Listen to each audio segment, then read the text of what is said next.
Charged up 0 to 100. Dude, we want to talk about like revenue production and shit like that. That's what I do.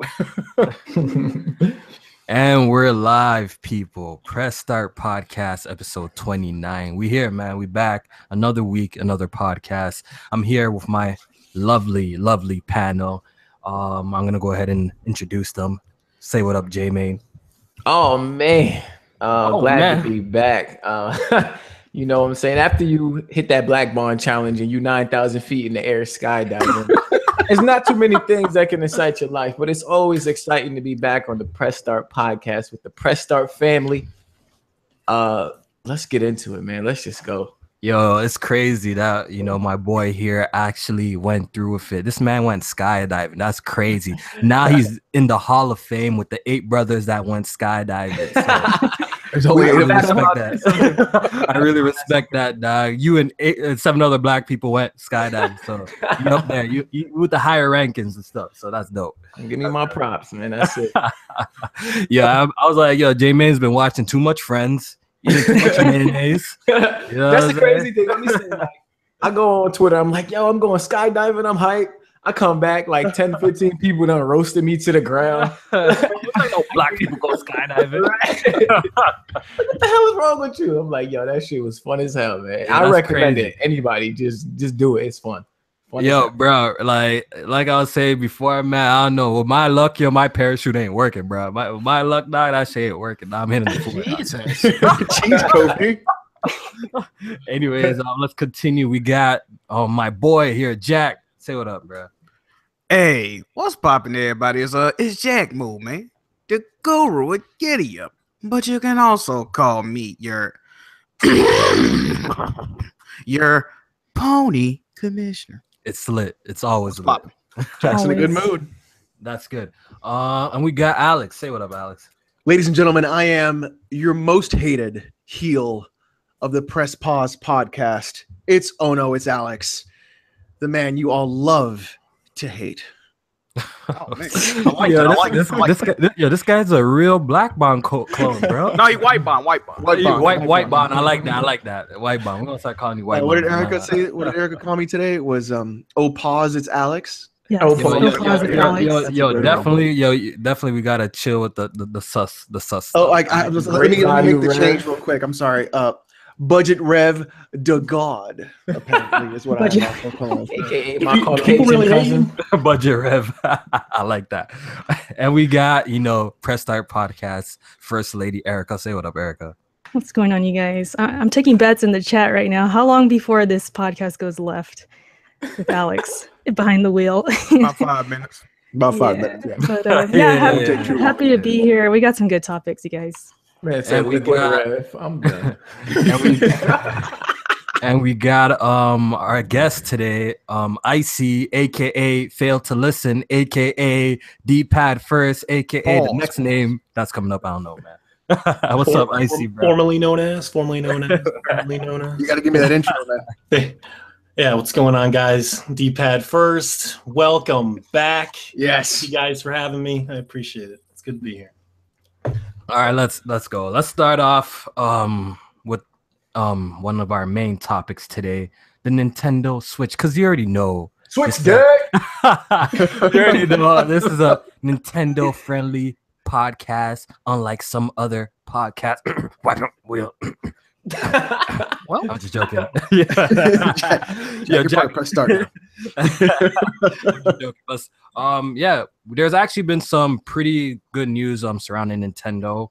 The Switch has only been out for 4 months, right? And the Switch has already sold 4.7 million units in 4 months. Yo, this really shows how shit the Wii U did. I lie? It really does. Does it? Expose the shit out the Wii U. Yeah, and yeah. Go ahead. The Wii U had so many issues with it. It had marketing problems. It had name problems. Yeah, it had a lot of problems. A lot of issues. Problems. I mean, Wii U also did problems. Wii U also didn't have Breath of the Wild at launch. It kind of helps. Just when you look at it, though, like you can kind of see like them using the Wii U as sort of like here's our weird Frankenstein baby of what we want to make, and then they they're like, okay, that's what's fucked up, and let's make something that actually works. Well, to a point, because voice chat on the Switch is pretty. We don't talk about that. Garbage. Yeah, it's garbage. I'm trying to forget about that, bro. So they got like the Switch doesn't even do online. What are you talking about, bro? The Switch doesn't do online. I think with the Switch, they got about 3/4 of the way there. Everything, the hardware is dope. You know what I'm saying? The game so far that they dropped is dope. Online features, hella trash. You already know what it is. So yeah, the Nintendo Switch has sold 4.7 million in 4 months. We gotta hand a massive L to Jack Moves Big Boss BG. we gotta give him a massive L because this man said the Switch was gonna only sell 3 million in the entire 2017. Damn. He was way off. He was way off. A lot of people were off. I was looking at some predictions from analysts, and a lot of them saying like 5 million, or like BG was saying maybe even like 3 million or something, or 4 million. So massive L, bro. We gotta give Switch is exposing everybody right now. Yeah. I'm even shocked. yeah. So I think for me personally, I thought this platform was gonna do well for the simple reason that it's portable, dog. Every portable Nintendo console does well. So I already knew that this thing was gonna do well, but I'm actually surprised how fast it's selling. It would probably be even more if Nintendo actually could keep up with the demand. Like it'll probably be more worldwide by now. And these numbers are from in June, right? Like up to June. I lied, James? Yeah, up to June 20th. Okay, so this doesn't even count, the launch of Splatoon 2, which you already know that's going to be a big game, and it's did 100,000 in Japan. Yeah, it's going to move a lot of consoles as well. So the Switch is doing great. Icy, what's your thoughts on the Switch? Because I actually haven't heard any thoughts of the Switch like from you. Like, what's your thoughts on the system itself? I mean, I don't really have any thoughts on the system itself. I think it's great that Nintendo is doing well right now. The initial sales, obviously, really good, but we'll see where we're at in year and a half, 2 years or something. But yeah, they're really good. Like Nintendo's doing well for themselves. I don't really have much to say beyond that as far as Nintendo. So J-Man, this 4 million. What do you think the Switch is gonna sell at the end of 2017? At the end of this year, what do you think they're gonna fall at? I mean, at 10 million is definitely in its sights. I believe it's going to be north of 10 million, probably landing somewhere around like 12. I'll give it 12. If it keeps up this pace with the holiday season coming and they can keep it in stock, and then you got Big Brother Mario coming out. That's gonna be huge. It's a big deal. It's gonna be a big deal. People are really sleeping on Super Mario Odyssey. How can you sleep on that game? Are they though? There's a Tyrannosaurus with a mustache. How do you sleep on that game? People in the chat, I want to hear your thoughts as well. What do you think that the Switch is gonna fall at the end of the year? Like, do you think it's gonna be like 10 million, under 10 million? What do you think the Switch is going to do by the end of 2017? I'm curious to hear. Erica, what do you think? Shoot, you weren't kidding when you said it's exposing the Wii U, because that's really what it's doing. I think, what was it, in a year? I think the Wii U sold like 5 million, right? Something like that. 5 and some change. I mean, the Switch is already there in 4 months, so that's pretty crazy.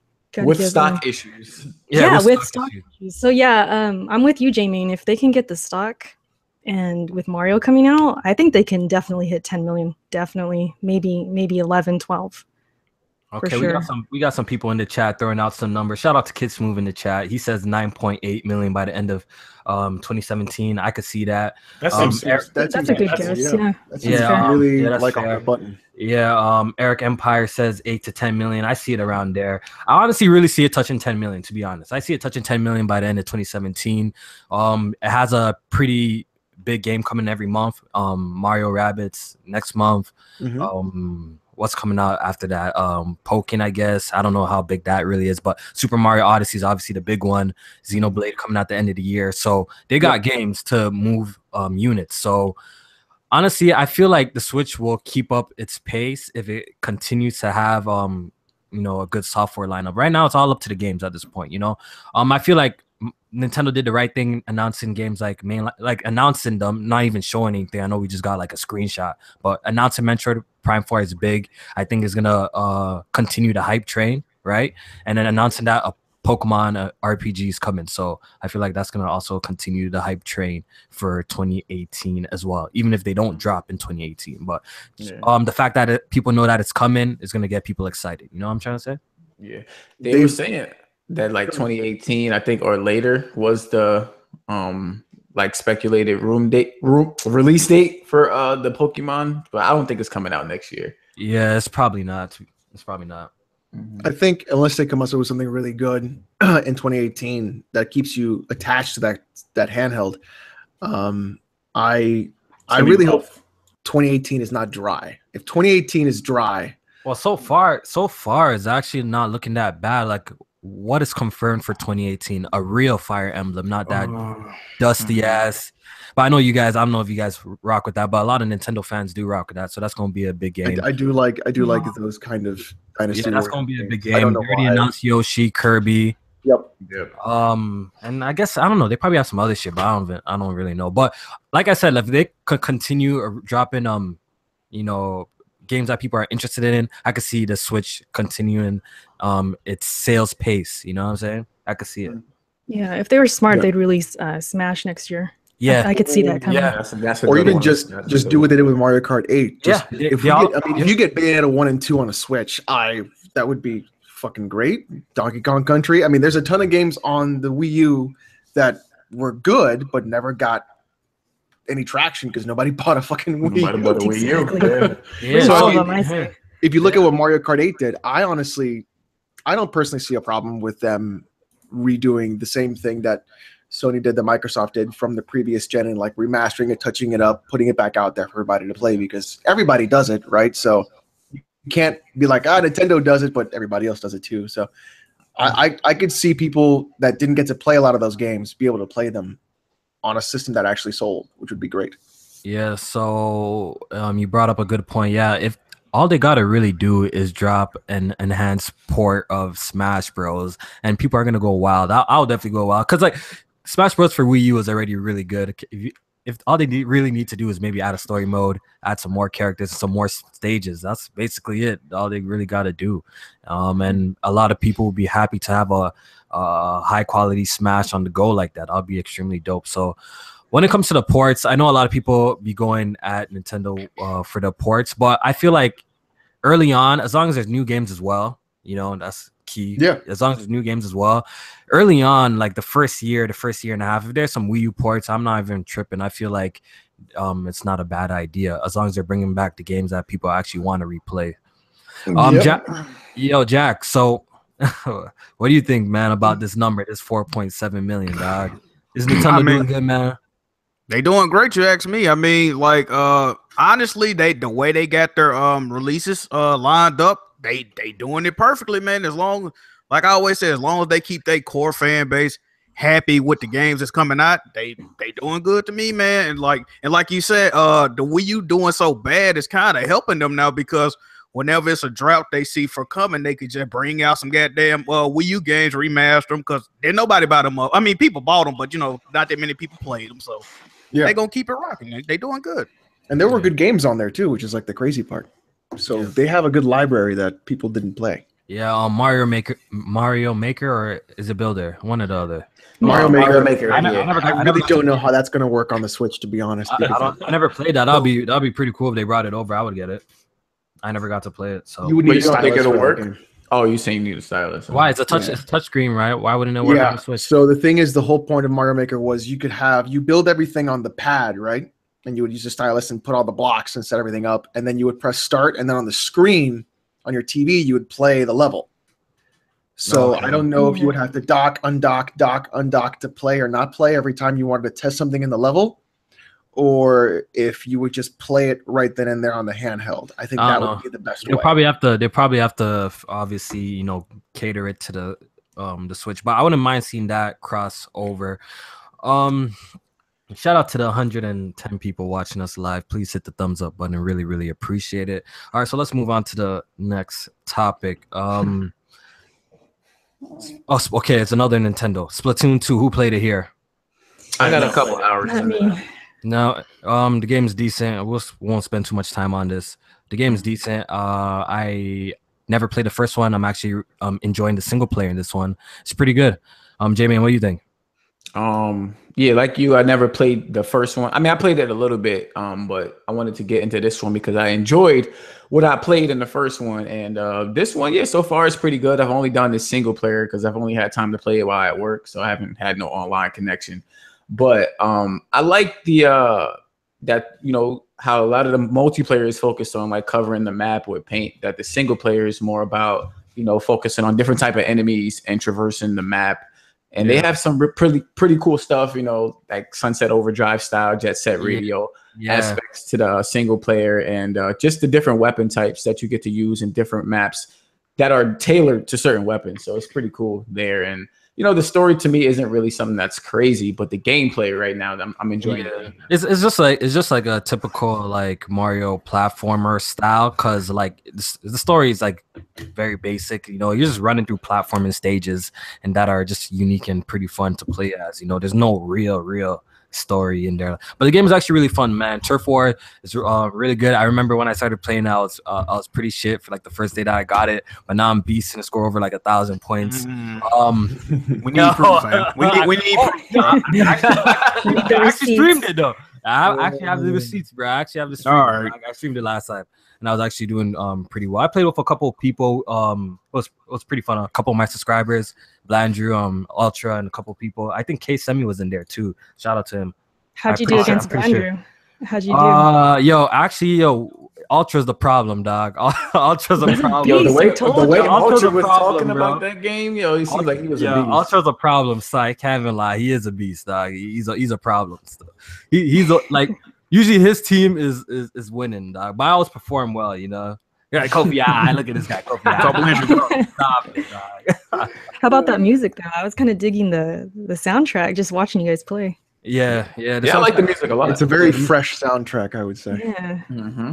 Yeah, like a 90s feel to it or something. I don't know. It's pretty dope. Definitely, if you have a Switch, I say check it out. If you plan on getting a Switch, also check it out. It's actually a pretty good game. I know Erica got hit with this. I don't know who else got hit with this. People's SNES Mini pre-orders have been getting canceled. Erica, want to share your story? I thought I was clear from it because at first they said some were canceled. So I kept checking my Walmart account and it said it was still there. So I was like, okay, maybe I got lucky, you know? But then out of nowhere, I was getting tweets like, hey, Erica, I just got this. And they were screenshotting their email. Sure enough, I checked my email and I got the same freaking thing saying from Walmart, trying to be nice. They're saying we're sorry, but we had to cancel it. It was a glitch. We hope you can forgive us. Like, it was this apology. It was really weird. Yeah, and you would think they'd like offer maybe like letting us get gift first card dibs or something. Yeah, or a gift card or something. Did you buy it, or was it like no, I think it was like a pending transaction on my card, so they just completely canceled it. So that's the good thing. I mean, I wasn't charged or anything, but yeah, it sucks. I mean, I really thought it was only some people, but it turns out it was everybody. They announced the pre-order too early. Wasn't supposed to happen. Apparently, that's the story. And they just canceled everything. So all the pre-orders got canceled? All of them. Every single one. From Walmart, yeah. Damn. This is just the US pre-orders, not the Europe. Yeah. I mean, if they canceled everybody's though, I guess it ain't that bad. I mean, it sucked, but like yeah.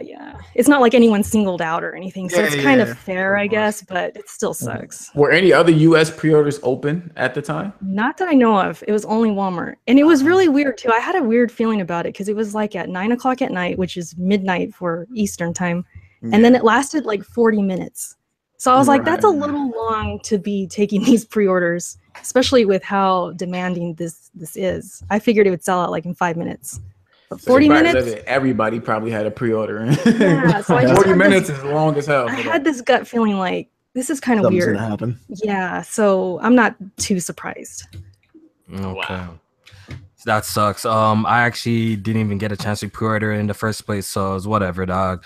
If I somehow see it in the store, which will probably be freaking rare, I'll definitely pick it up. Are people finding the NES Classic? I might have to scrap a man. I might have to scrap a man in the fucking store for that shit, dog. I thought people would still be able to find NES Classics though, even now. Yeah. Yo, one time I did see one in the store, but my dumbass didn't buy it though. I actually did see one in the store. Oh wow. I should have bought it. Still going for like $2 something on the aftermarket. Wait, for $60, I mean, you could just, you know, get a Raspberry Pi for $60 and then just load ROMs on there. Yeah, I wasn't really thinking. You could just do that. I would have bought it. All right, let's move on. That's all the Nintendo talk we have for today. So you know, people, the ponies in the chat can finally. They're saying they're falling asleep. The ponies in the chat. Up. Yeah, Jack ready to go. Now he's about to get turned. Now we're going to talk about these June MPDs. J Main's the number man. Want to break it down for us, man? Yes, June MPDs. It was a good month for PlayStation. I'll tell you that much. Hardware. You know, PlayStation came in first, Nintendo was second, Xbox was third. The PlayStation definitely got a boost from that gold PS4 that they had selling for $250 during, like, I think it was E3 week, if I'm not mistaken. Yeah. That gold PS4 really helped them out. There was some leaked numbers that came out. So I'm not sure how true they are, but it was like north of 300,000 for PlayStation, and like the Switch did like 2 something, and then the Xbox did 1 something. So it was interesting to see that the Switch lost again in NPD. You know, they claim they still having stock issues, but I ain't surprised, dog. Look, I feel like the trend will be, with the exception of November, but we'll get to that later. I feel like the trend will be that it's going to be PlayStation first, Nintendo second, and I'm sorry, man, Xbox might be holding that third place seat, man, for the most part of the year, dog. I feel like that, dog. Unless what you talking about the year? Not for the up and coming years. I mean, sorry, yeah. So I feel like, you know, Xbox might be holding a third place seat for a minute, depending if Nintendo falls back on their game pace. Like if they're not dropping as much games, then I could see, you know, Xbox winning more MPDs than Nintendo. But if Nintendo's has some fire game every month, then I don't know, man. I think Xbox is gonna be holding that third place seat for a minute, dog. I know November's been a big topic for MPDs for everybody. So it's a very hot month. It's right in the sale season. Yeah, it's going to be something that people really look forward to. Are we buying that a lot of consumers are waiting for the X, and that's why the numbers are? Are we buying it? Are we buying it? I'm just asking if we're buying. I'm not saying I'm okay. buying. Yeah, I see it. Yo, bro, like you bring up a sick point. I've been hearing that a lot, man. For the people who claim that they don't care about numbers, that's their main excuse. They'd be like, oh, everyone's waiting for the Xbox One X. But I don't know how people are going to be waiting for a $499 console like that, especially the casuals market. A $599 console here in Canada. So I don't know, man. If people are waiting for the Xbox One X like that, besides the hardcore fans, what do you guys think?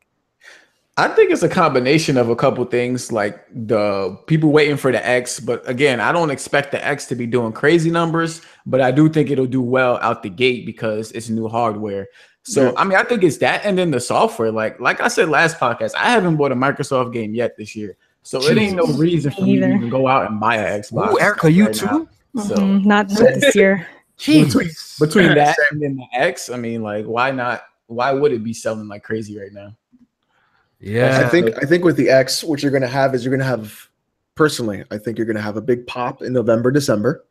I think unless they come out with something that's really gonna catch the attention of the consumer in January, February, that may be a more tougher set of months for them. But I see a retention rate of like maybe 1 to 5, 1 to 4, just like the PS4 Pro is. I don't really see anything like 3 to 5 or more than that, or even around there. So I'm guessing it's going to be like a 1 out of 5 people will actually buy an Xbox One X. That is a lot of people, and you will increase your user base. But I think with what they're doing, they're going to be combining their PC market and their console market together into one. Personally, that's where I see them going. Yeah, that's what they have already been starting doing with the whole Xbox Play Anywhere and the whole integration, which is it's a good step. I think it's the right step to go this direction, and it's smart for them because obviously they own Windows, and it's just supporting another platform and opening to more consumers. But we won't be talking about Xbox Play Anywhere a bit later in the podcast. So these MPDs, let's take predictions because this has been a pretty hot topic this past week. Is Microsoft gonna win November MPD? Jack, what do you think? The only way Microsoft is gonna win November MPDs is I think we talked about this on the weapon wheel. If they pretty much make the basic Xbox One damn near free, or they give like a 6-7 games away with that motherfucker, they gonna have to mask. They gonna have to mask the sales of the Xbox One X by selling the other one at a loss, man. That's the only way they gonna win the MPD, dog. And they gonna act if they do win it, they gonna act like it was because of the X, but it's not gonna be because of the goddamn X. Yo, Jack, you brought up a sick point. That's exactly what I was pretty much thinking. I feel like around November time, Microsoft's gonna have a crazy bundle for the regular Xbox One S that it might push it. So I'm gonna be agreeing with my alleged father, BG. I'm gonna be agreeing with him. I think Microsoft is actually gonna hold the W in November. Icy, what do you think, man? I think you guys are right. I think there's gonna be some ridiculous bundles, kind of like giving it away at that point. But I don't really think that there's anything that Sony and Nintendo are gonna be able to do to stop that from happening. They will be just like almost literally giving it away for free. So I can see that happening, but it wouldn't surprise me if Sony still didn't come out on top. So I feel like there's going to be a crazy sale for the Xbox One that's going to make them win November.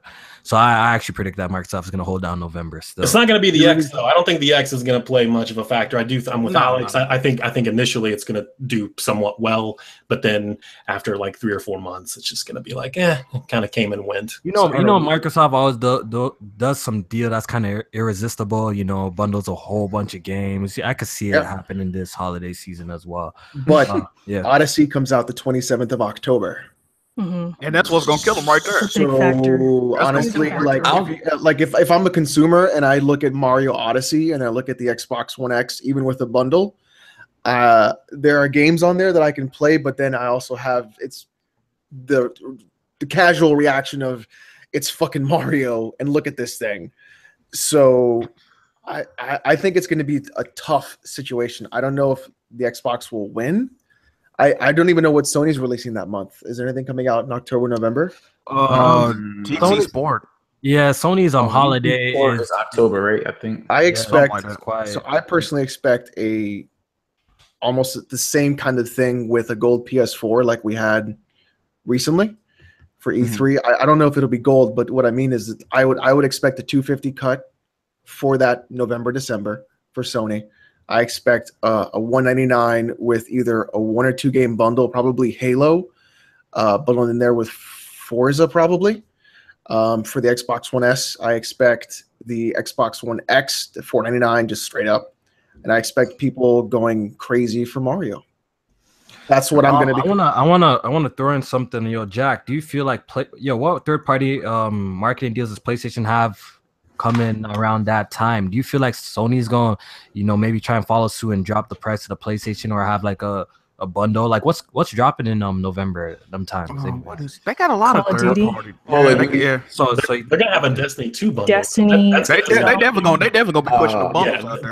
That's gonna be a big deal. Destiny 2 is huge. Yeah, that's gonna be a big deal. So like that September though, right? That's September. Yeah. I feel like I don't feel like it's gonna be an easy mop. You know what I'm saying? Like I don't feel like it's gonna be like a sweep. Like it really could go either way. I feel like Nintendo is definitely not gonna come in first place MPD, even though Super Mario Odyssey is dropping in October. I just have a feeling because of supplies and stuff like that. I know the game is gonna perform extremely well. It's definitely gonna move a lot of units, but I don't know. I just feel like there's gonna be supply problems in October, November, same way, dog. That's how I feel, man. I think Mario could definitely come on top as far as game sales. Game sales, yeah, definitely, because you already know most Switch owners is definitely gonna pick up the attach rate's gonna be insane for that. Yeah, you see that Mario Kart attach rate? Yeah. Bigger than that.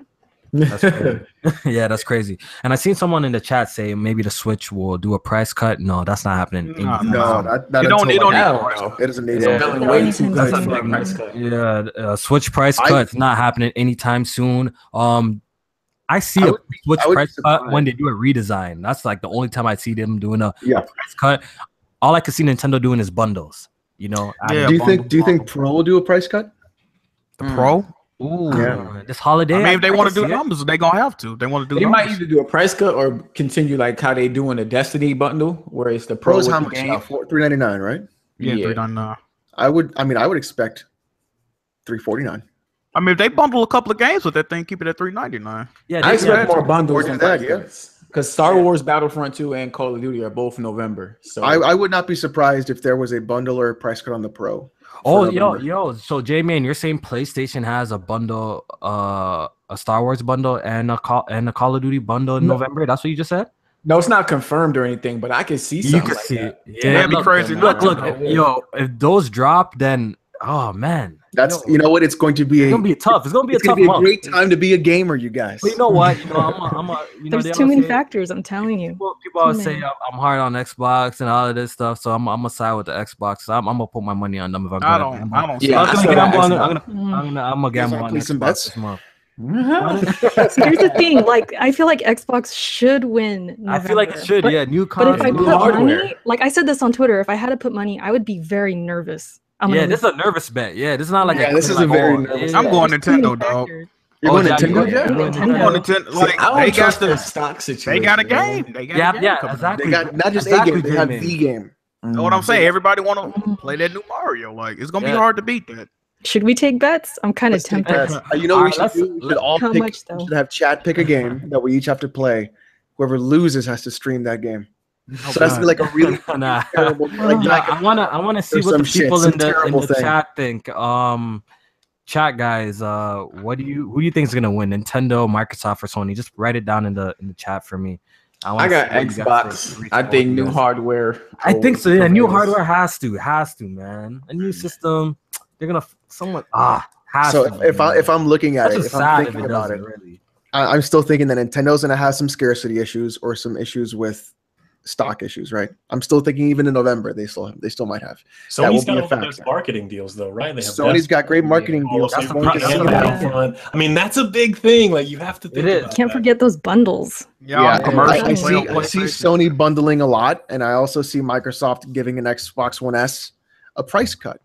So you know what? I honestly see almost like a little bit of a tie between Sony and Microsoft, because you're going to have people that are Xbox owners buy PlayStations, PlayStation owners buy an Xbox One S, because if it's that fucking cheap with a couple of games, might as well, right? I'm looking at the numbers from last year, which were rumored, but I still kind of believe them. When the Pro came out, the PS4 won that month, but it was close. Now, if we're not expecting the X to do much better than the Pro, then like that's where I'm kind of hesitant on picking the Xbox One, because if that was close, what do we expect from a $500 box from Microsoft? Like I still think it's gonna win, but I still think it's gonna be so close with all these bundles. Nintendo's throw the Switch in there.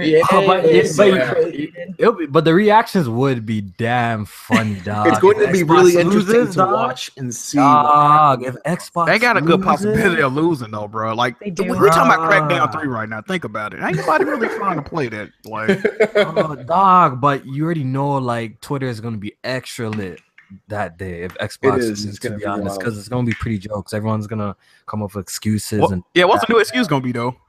Damn, a new console. Damn, though, like that would. I would actually feel that. I might even feel for the Fat Boys a little bit. Still, I might even feel for them a little bit, dog, because they're gonna have to really dance around that to damage control that, dog. I mean, but look, if it's like, I'm not expecting a sweep, right? So I'm expecting maybe a couple 100,000, like 500K, 400K difference between the two of them or the three of them. I'm not expecting anything like 3 million sold units over another console. I'm expecting a couple 100,000. Yeah, I'm not. So, me too. It's gonna be close. So honestly, even whoever loses, quote unquote, loses, because nobody's gonna lose that month. They're gonna all win because they're gonna sell like a fuck ton of systems. I agree. It doesn't really matter. Whoever quote unquote loses, which I don't really agree with anyways, I'm going to see it's going to be by such a small margin or a very minimal margin, there really won't be personally a need for damage control because everyone's gonna do well. Yeah, it's not a blowout. Everyone's gonna do well. I think that's the fanboys. They'll treat it like that though. Yeah, like you gotta have bragging rights. Oh yeah, I got the excuse. What up? Supply constraints. There you go. Hey, I did it for y'all, man. There you go.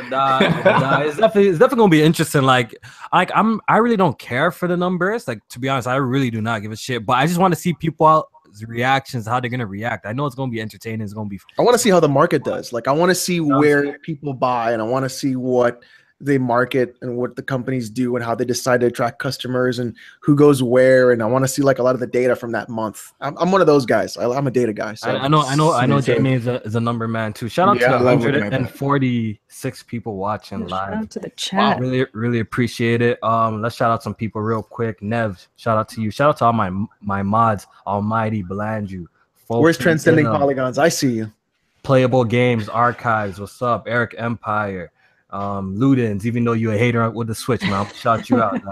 Venom, Sweet Dangos, Death Kids Singer, Move, Kids Smooth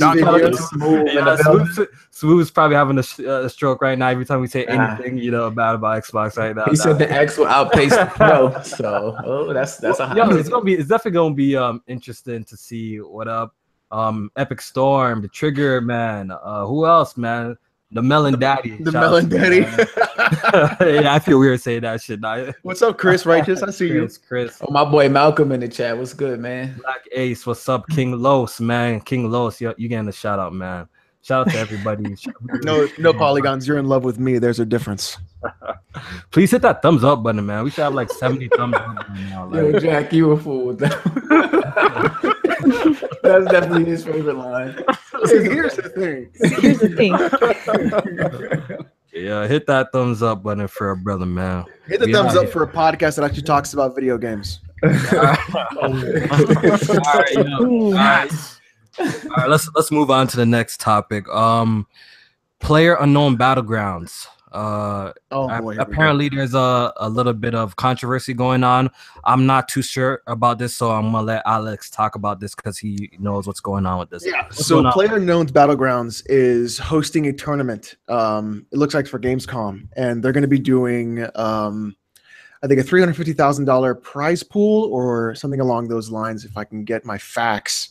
But basically what they're doing is right now in Battlegrounds, you can go ahead and every time you win matches, you get gold or coins or things like that, and you can unlock cases for cosmetic items. They're going to be changing that for that time frame in Gamescom to have a limited time offer where cases will then cost $2.50, basically similar to the CSGO model, to then unlock items that are inspired by the Battlegrounds manga or movie in that time frame for the quote-unquote esports, because I fucking hate esports, scenario that's happening. So my biggest problem with this is that there were multiple scenarios where Player Unknown was saying, look, we're not going to do microtransactions until we're out of early access, and then we're going to test it out then and things like that. My problem, I don't really have a problem with the way that Steam does microtransactions or cases, because you can make revenue, you can make money from these cases and these skins and these things like that. So you're not stuck in something like Overwatch where you're stuck with that loss of money for cosmetic items. But it's an early access game that they are paying $30 for, that this company has zero marketing, that has made money hand over fist. And I wouldn't have a problem with it if it was in 1.0 and if the game didn't run terribly. But it's all cosmetic, right? Like, but see, that's not an excuse though, right? Like, to me, that's still a fee to play, right? I'm giving you money to play a game, to then have you charge me for keys to unlock cosmetic items in a game where they should be there in the first place. Yeah. I'm literally like, that's the problem. I'm gonna have a fee in a game that I already paid for those items, and that's where I see the problem with all these excuses. Are they like actively working on it, or are they just like chilling right now? So they actively work on it in the sense of they add other modes and other things, but they have not fixed performance issues first, which is what is the problem. And so they are adding microtransactions, so that's what's kind of annoying, right? Right. And so the thing is, they've added they're adding things like vaulting, they're adding first person mode, they're adding all these really great modes that are around this really great idea of a game, but the core of the game is physically broken because the game. I streamed it and it runs at 1 frame a second at sometimes, or it'll crash, or just consistent problems all the time. And I mean, I have a 1070, so I should not be having any issues at all. Especially not that game, yeah. Especially not that game. But I think the biggest problem with me is that this is very similar to the Ark Survival Evolved issue where they tried to make an expansion pack for it when it was in early access to sell you on that. And I think that's where I have a problem the most, is that this is an early access game, meaning I'm giving you the money in good faith for you to make a product. I'm taking the risk in buying this product, and it could be shit, it could be good. But now you're going to add microtransactions in a game that is the #1 selling game on Steam, has sold 5 million units in very little amount of time at $30 a pop. These guys have plenty of money in the bank. Fix the game first before you start looking at esports and things like that. That should be a priority. Increase the survivability of the game. Like, that's my problem with this whole thing. Okay. So what you're telling me is, in a nutshell, like, the game isn't actually coming out this year. They're not going to finish it. I don't think it's going to come out this year. Yeah, no. They have so many performance issues. Like, they have such great ideas with this game and what it could do. And honestly, the first thing I said was, this is a diamond in the rough, because it could be exceptionally so good, but it's such shit when you get a bad fucking match, or the game fucking lags out, or nothing works properly, or aiming is off the mark, or nothing seems right, or you have server issues, game issues, crashes, and you're like, this is what and so I refunded that game because I was like, this is basically a hot trash fire. I'll give $30 to Lawbreakers instead, and I'll play a game that's polished and done. Mm-hmm. Like, that's what I'll do. Anyone else? Go ahead. Anyone else here play thing? Well, I see you could finish up what you're saying. I was asking Alex if it was Unreal Engine 4, PUBG. I don't personally know. I have to check. J-Man, you've played it, right? Yeah, I played it for a couple hours, but what's your thoughts on it? I'm just hesitant of getting the game because I seen the screenshots. It is UE4. I'm sorry. I seen the screenshots. It looks good. When I see gameplay, it looks kind of a little bit wonky still. So I'm kind of like, hesitant it's a suspenseful game. Like, you spend most of the time running around collecting items, armor, weapons, shit like that to get yourself ready for battle. And then, like, the cool thing I like is it's a big ass map and a bunch of people running around, but the map, like, constraints. So everything gets smaller and smaller over time. So eventually you're gonna run into people, and it's just a matter of who has the better shit. The map shrinks. Yeah, go down. Yeah, so the map will shrink. Right, so where you'll die, like you'll lose health and shit. So you got to move in and get closer. It's really what it does is the more people die, the smaller the map gets, right? And then you're like 1-on-1, and you're on top of each other, and you're like, where is this guy? It's a very tense moment. Oh, that's cool then. Like, I never realized. It's like like the ideas behind it, the stuff it has, the thoughts it has, the gameplay mechanics, everything is so good, but it just runs like hot garbage. Like. And people in the chat are saying like, "Oh, I'm exaggerating." No, I'm not. It's terrible. No, you're definitely not. What's it called? And this game is heading over to the Xbox One as well. So I'm kind of scared. You're making it seem like. And honestly, if it runs on like high-end hardware, how's it gonna run? I really don't want it to go to the Xbox One X right now. Like they need to wait on this game. It's going to be great on consoles. I have no lie. And I'm not a PC guy who's like, oh, fuck it, get a PC if you're gonna play it. No, because I want everybody to play every game. But the one thing I hate about PC gaming is the cancer that is early access. And if the Xbox guys get an early access game that is conceivably broken, I am going to be I would feel so pissed. Yeah, a lot of Xbox guys are really hyping this game up, excited to have it on your console. I hope everything goes good. I hope. Is it confirmed to be going to PlayStation as well, or is it on Xbox? Jack, I'm not sure, but as far as what Alex was saying, a lot of people got on PlayStation for not allowing early access on their system. But you know what? Like one of the first people I heard to say they don't like it. it's not that I don't like the game. I do like it. I just think that they're putting their eggs in the wrong basket. Yeah. Okay. You want them to focus on making the game run better, basically. That's honestly, if they would take their efforts and say, here's what we're going to work on later on. Here's some ideas that we're going to work on, like the vaulting and stuff like that. Keep the core game. We're going to optimize the shit out of it first. And they're going to gain, like, honestly, if they did that, they would gain an even bigger player base, to be honest. And then say, here's all the extra stuff that we're adding more and more and more and more and more. And then it would be a fucking dude, I'd be playing that game right now.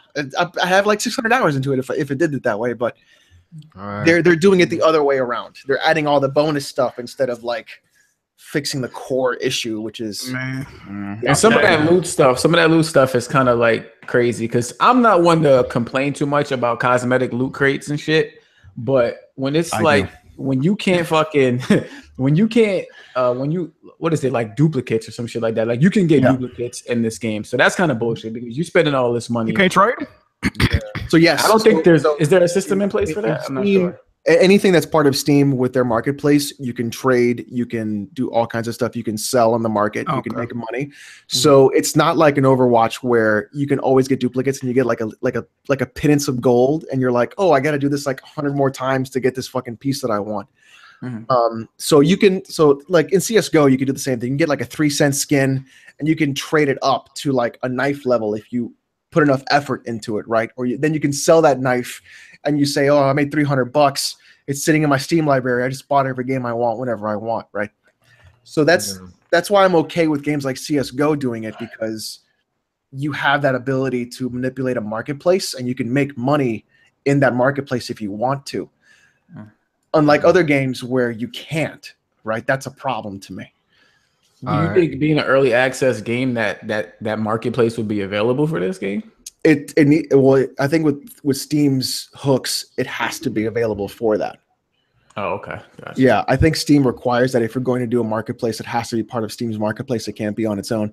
I think that's why they're testing it out and they're saying, okay, we're going to do this instead of, we're going to do this now. But I see a lot of people putting up the shield of like, oh, it's only during Gamescom and they're going to donate to charity and it's for the esport event. And it's like, look, they're going to do it to you and they're going to do it without lube and they're going to do it dry. Whoa. They're just testing it for you right now. They're just putting the tip in is all they're doing. Okay. I'm surprised it lasted this long, to be honest. And people are defending them, and to me, it's silly, right? It doesn't make any sense. You have to justify your purchase. That's why people are. Oh yeah, of course. And honestly, that's really what it is. That's why I refunded the game. I put 2 hours into it. I said, "This is broken. I'll buy it when it's done. I'll get my $30 back," and I did. But I think. I don't know. People got to stop defending a game when it's broken. It's fucking broken. Don't defend it. I won't buy it because it's broken. Everything that you just said is why I haven't bought the game yet. So yeah, it looks like I'll be. It looks like I'll be waiting on it still. So all right, let's move on and get to the next topic. I want to talk about Crackdown 3 again. Oh man, I know it feels like every week with this. I know it feels like we kind of harping on the game.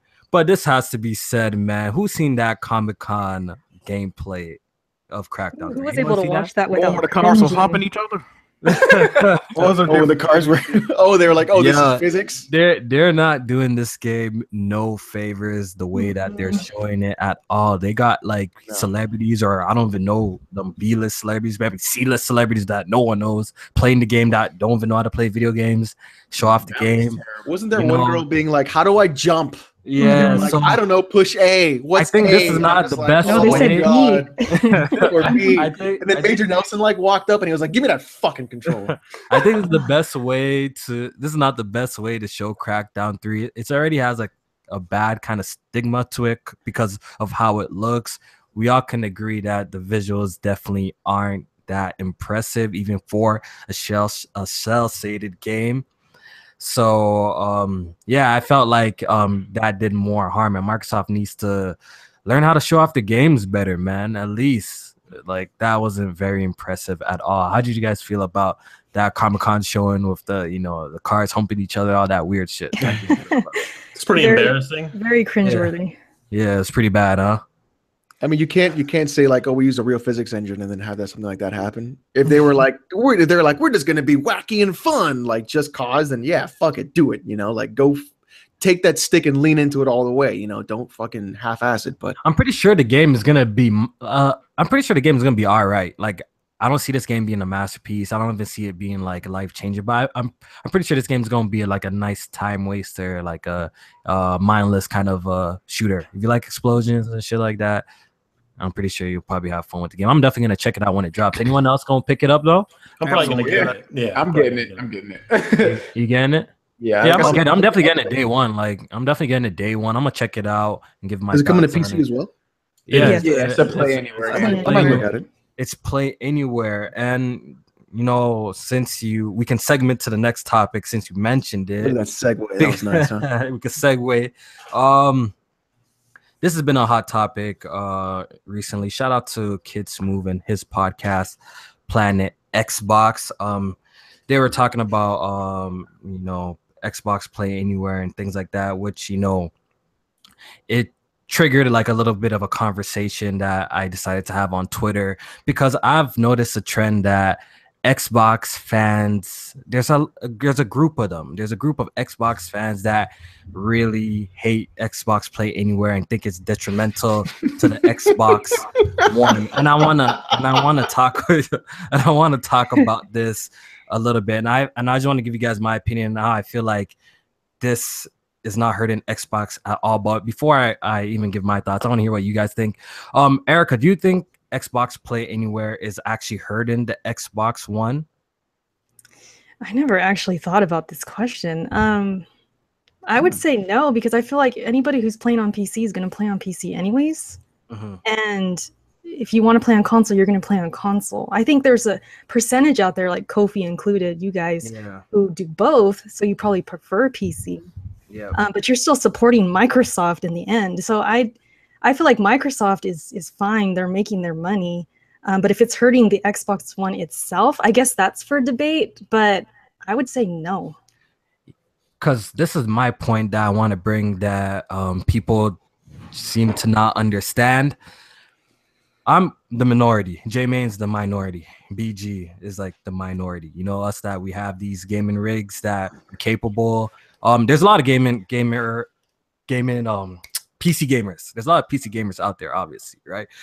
But I'm just saying we're definitely in the minority, and I feel like the crossover is so small, that it's not really significant at all to affect the Xbox One.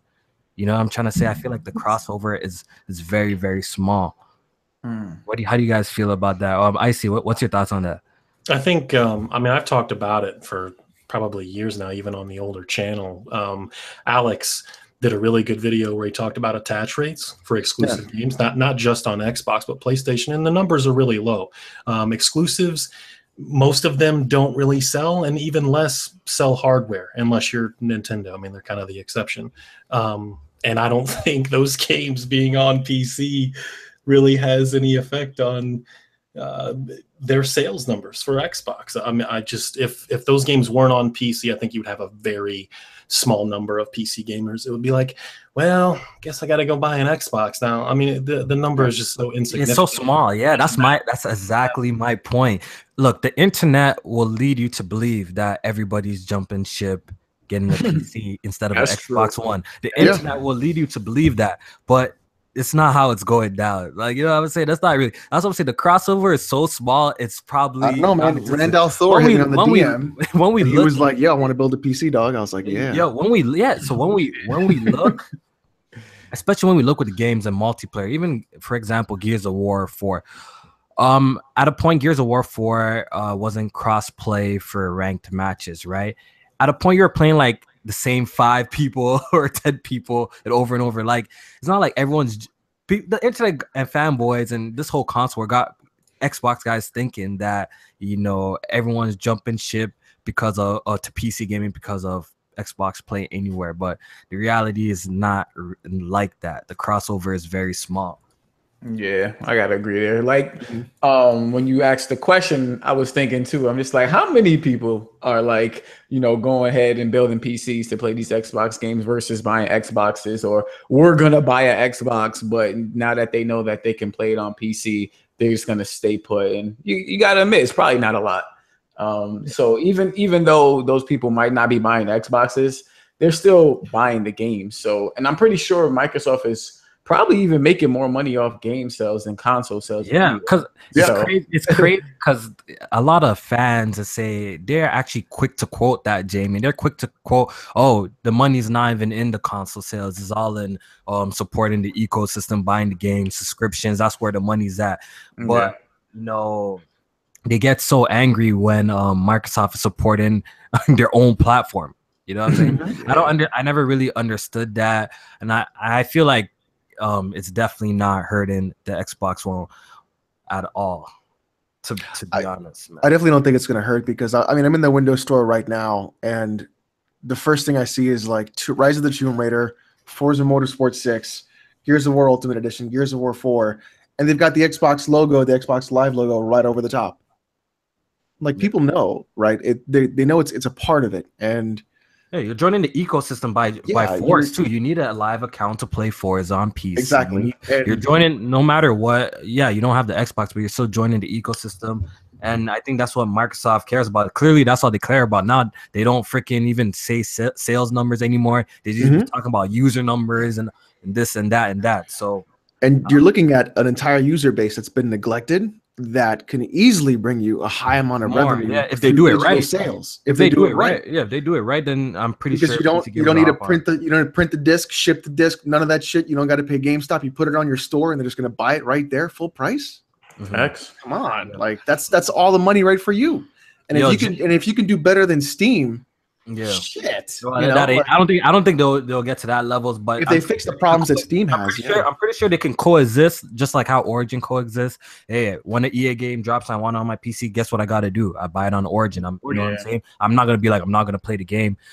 So they just need to get the Windows Store or whatever to the level of just for it to be competent. You know what I'm saying? Like for it to be normal and what PC gamers expect, like all the features that PC gamers expect, and I'm sure that will be fine. I'm like, I see. Do you feel weird buying the game on the Windows Store? Are you one of those guys that care about what storefront you buy your game at, or it really doesn't matter as long as the game runs well and has all the features you want?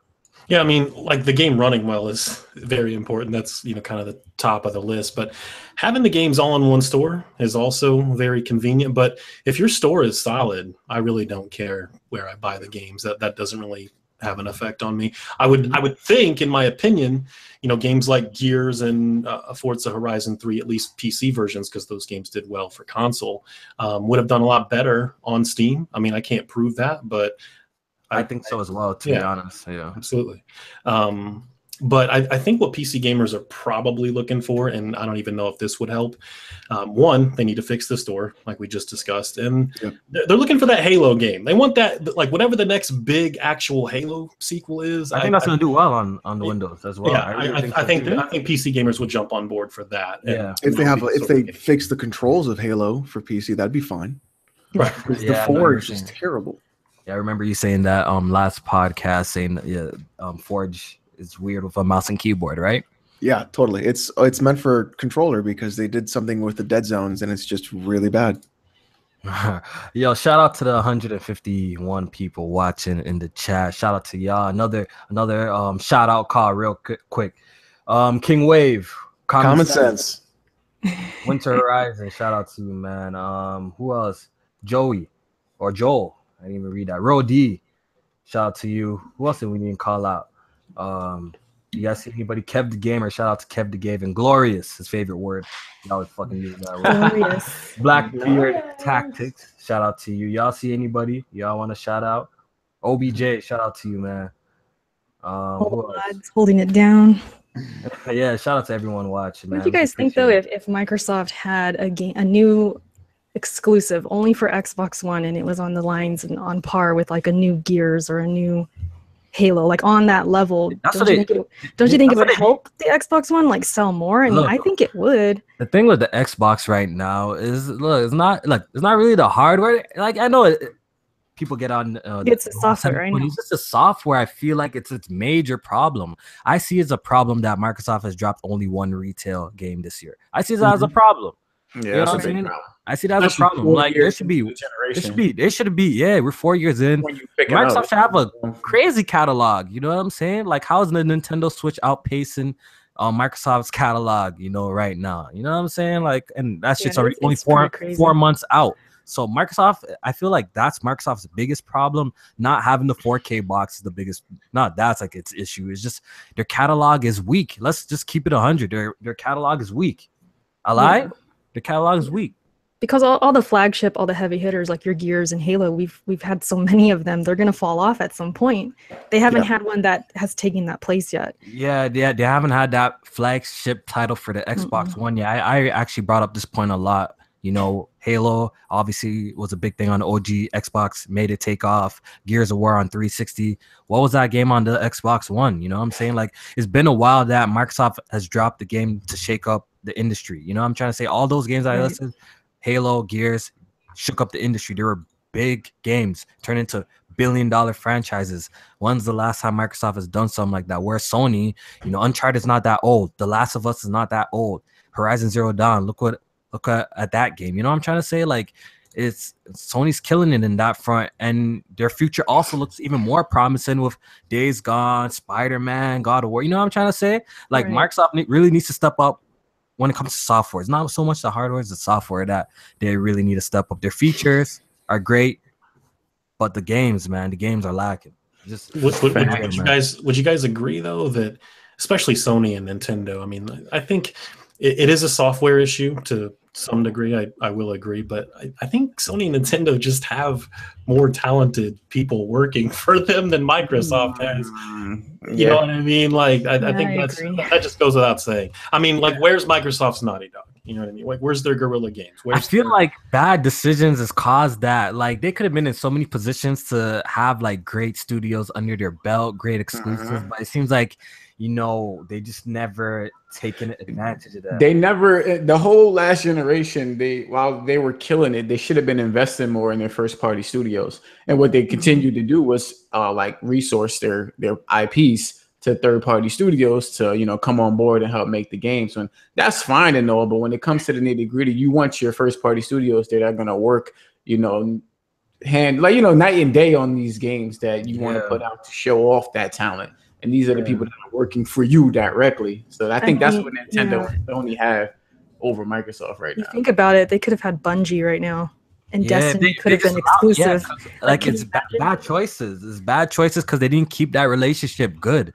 You know what I'm saying? They didn't keep that relationship good. And that could have been something huge for Microsoft. Like, if they had Destiny, although people be hating on it, let's not lie. The game does extremely well. The first game did extremely well. You know what I'm saying? It's very popular. And could you imagine if Microsoft had something like that under their belt? Like, that's crazy. You know what I'm saying? Like, and then they get a studio like Rare to make Kinect games. And it's just like, it makes you scratch your head like, what is going on? Well, Banjo-Kazooie Nuts and Bolts was a bad game too. Yeah. I mean, it just hasn't been what we thought it could have been. You're thinking Rare, and they had this legacy almost in what. I mean, they were the one developers that did almost every genre and did it perfectly the first time. Yeah. If Microsoft doesn't want to invest in new talent, new studios, then they need to march their ass over to like Rockstar Games or something. Yeah. Creep on whatever they're working on, like maybe like a new IP or something, and be like, here, make this exclusive to Xbox and PC. Don't let this go anywhere else. You bring up a good point as well, because like, I know I see a lot of people always saying that Microsoft needs to buy more studios, they need to acquire. But like, at this point, I feel like after watching them for so long now, it seems like that's not their focus. You know what I'm saying? I feel like they're more interested in maybe getting outsourcing their stuff to like third parties to create things for them. And maybe that's what's doing damage. But at this point, do you believe Microsoft vision is to get more studios on board and make more studios? It seems like that's not what they're trying to do, to be honest. You know what I'm trying to say? I think Phil is trying maybe focusing a little bit on the first party front. But what has he really done? But he's been closing. He's been closing shit. Like I haven't seen Microsoft opening no new studios or anything like that. And I know he did come. Yeah, they lost more. And the thing is, yeah, we heard that Microsoft got some games in the tuck that they weren't ready, so they didn't show it for the next 2 years, right? 2 to 3 years. Are those is that from their major studios, from Coalition or 343, or is that outsourcing? Like my prediction, they're gonna be outsourced games. You know what I'm trying to say? It seems like that's what they're more interested in doing. You know what I'm trying to say? Yeah, I mean, what they're showing us is what you said, exactly what you said. So, I mean, while I hope it's not that, I hope it's like more first party focused and more invested there. You gotta wait and see, because it's Phil and he's been there for a while now. We still haven't seen much on the software side of what what he can do or what he can bring to the table. So it's really a wait and see there, but that's gonna hurt regardless of how you look at it. Yeah, so that's what so like that's all for Microsoft. When it comes to Microsoft, it's just the games. It's all that noise with this, that strongest console, and it's just really the games that I feel like they're really lacking. There should be so much more games. There should be so much more games on that. You guys might think I'm crazy, and those in the chat might think I'm crazy. And I know it's not going to push hardware or anything, but I think Sea of Thieves actually. Sea of Lives. I think Sea of Thieves actually looks good. I think that could be a good game, but I'm not sure about that hardware or anything. Yeah, I'm not sure about that game just yet, but I'm definitely gonna try it out. What's the game that Ubisoft is coming out? Go ahead, Alex. Go ahead. Isn't there a game that Ubisoft is putting out too that's like practically the same thing? Yeah. Looks far more dark. That's PvP. That's PvP. Ships. You can't that's PvP. Yeah, you can't get out. Man, that Ubisoft game look trash. Erica, what were you saying though? I was just gonna say if Microsoft can capture like that Minecraft crowd, maybe the younger crowd, I think they might have a hit. But otherwise, I'm not sure about that game. Like, I really don't know. I'm not sure. Like, I feel like that game, I need hands-on before I can really, really judge it. But right now, like, does that game make you want to fall out your seat, or like, is that game really making you? Is there like, are you excited? I don't know what to be excited about with that game, to be honest. I'm not even sure exactly how the game is gonna play. Is it like some sort of open world? Like, I'm still confused. I still got questions about the game.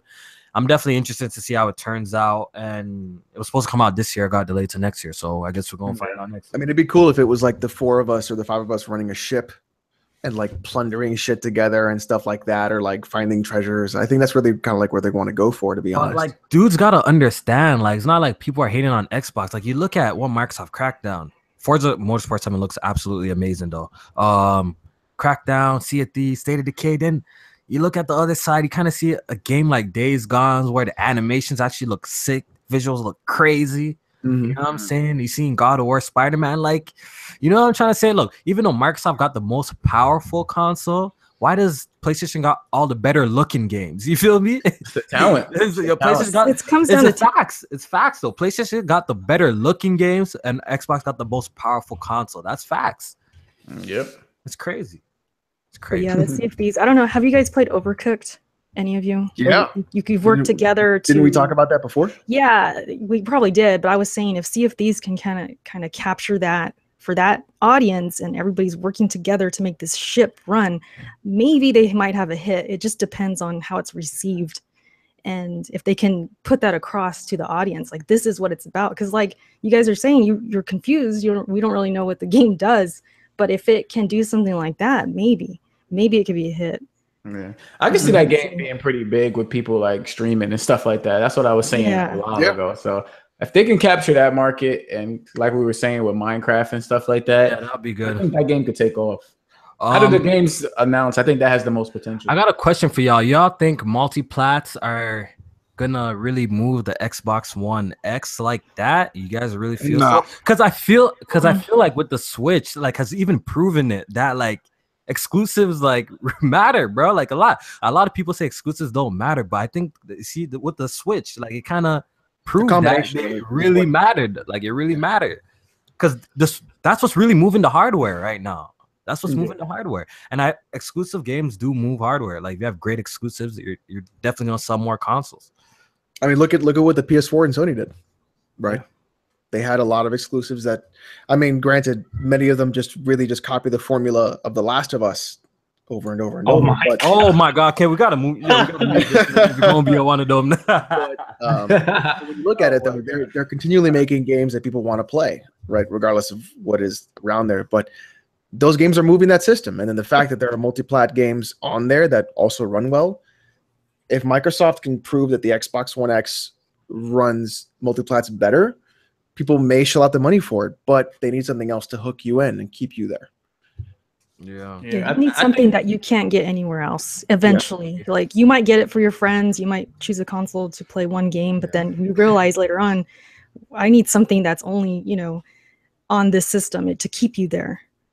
Wait a minute, wait. But that go back to the last topic. Y'all said that play anywhere don't hurt Xbox, but now y'all saying that, like, you see, like, you can't. No, but we saying we saying the crossover is so small. Like, we're so small. We're not. Look, yes, Microsoft is losing a console sale from me, right? Because I have no plans on getting an Xbox. It don't have no identity. That's the main issue with the Xbox. I'm saying it have an identity. It's so small that it makes no difference, dog. That's what my point is. We so small, it makes no difference, dog.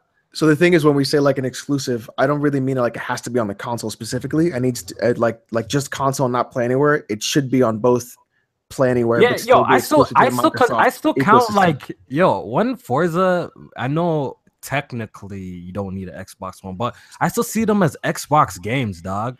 Like, when Xbox drops Forza 7 and it's in the Forza Windows Store on the Xbox as well, I still see it as Real Talk. I still see it as an exclusive for Xbox, the Xbox game. That's how I see it.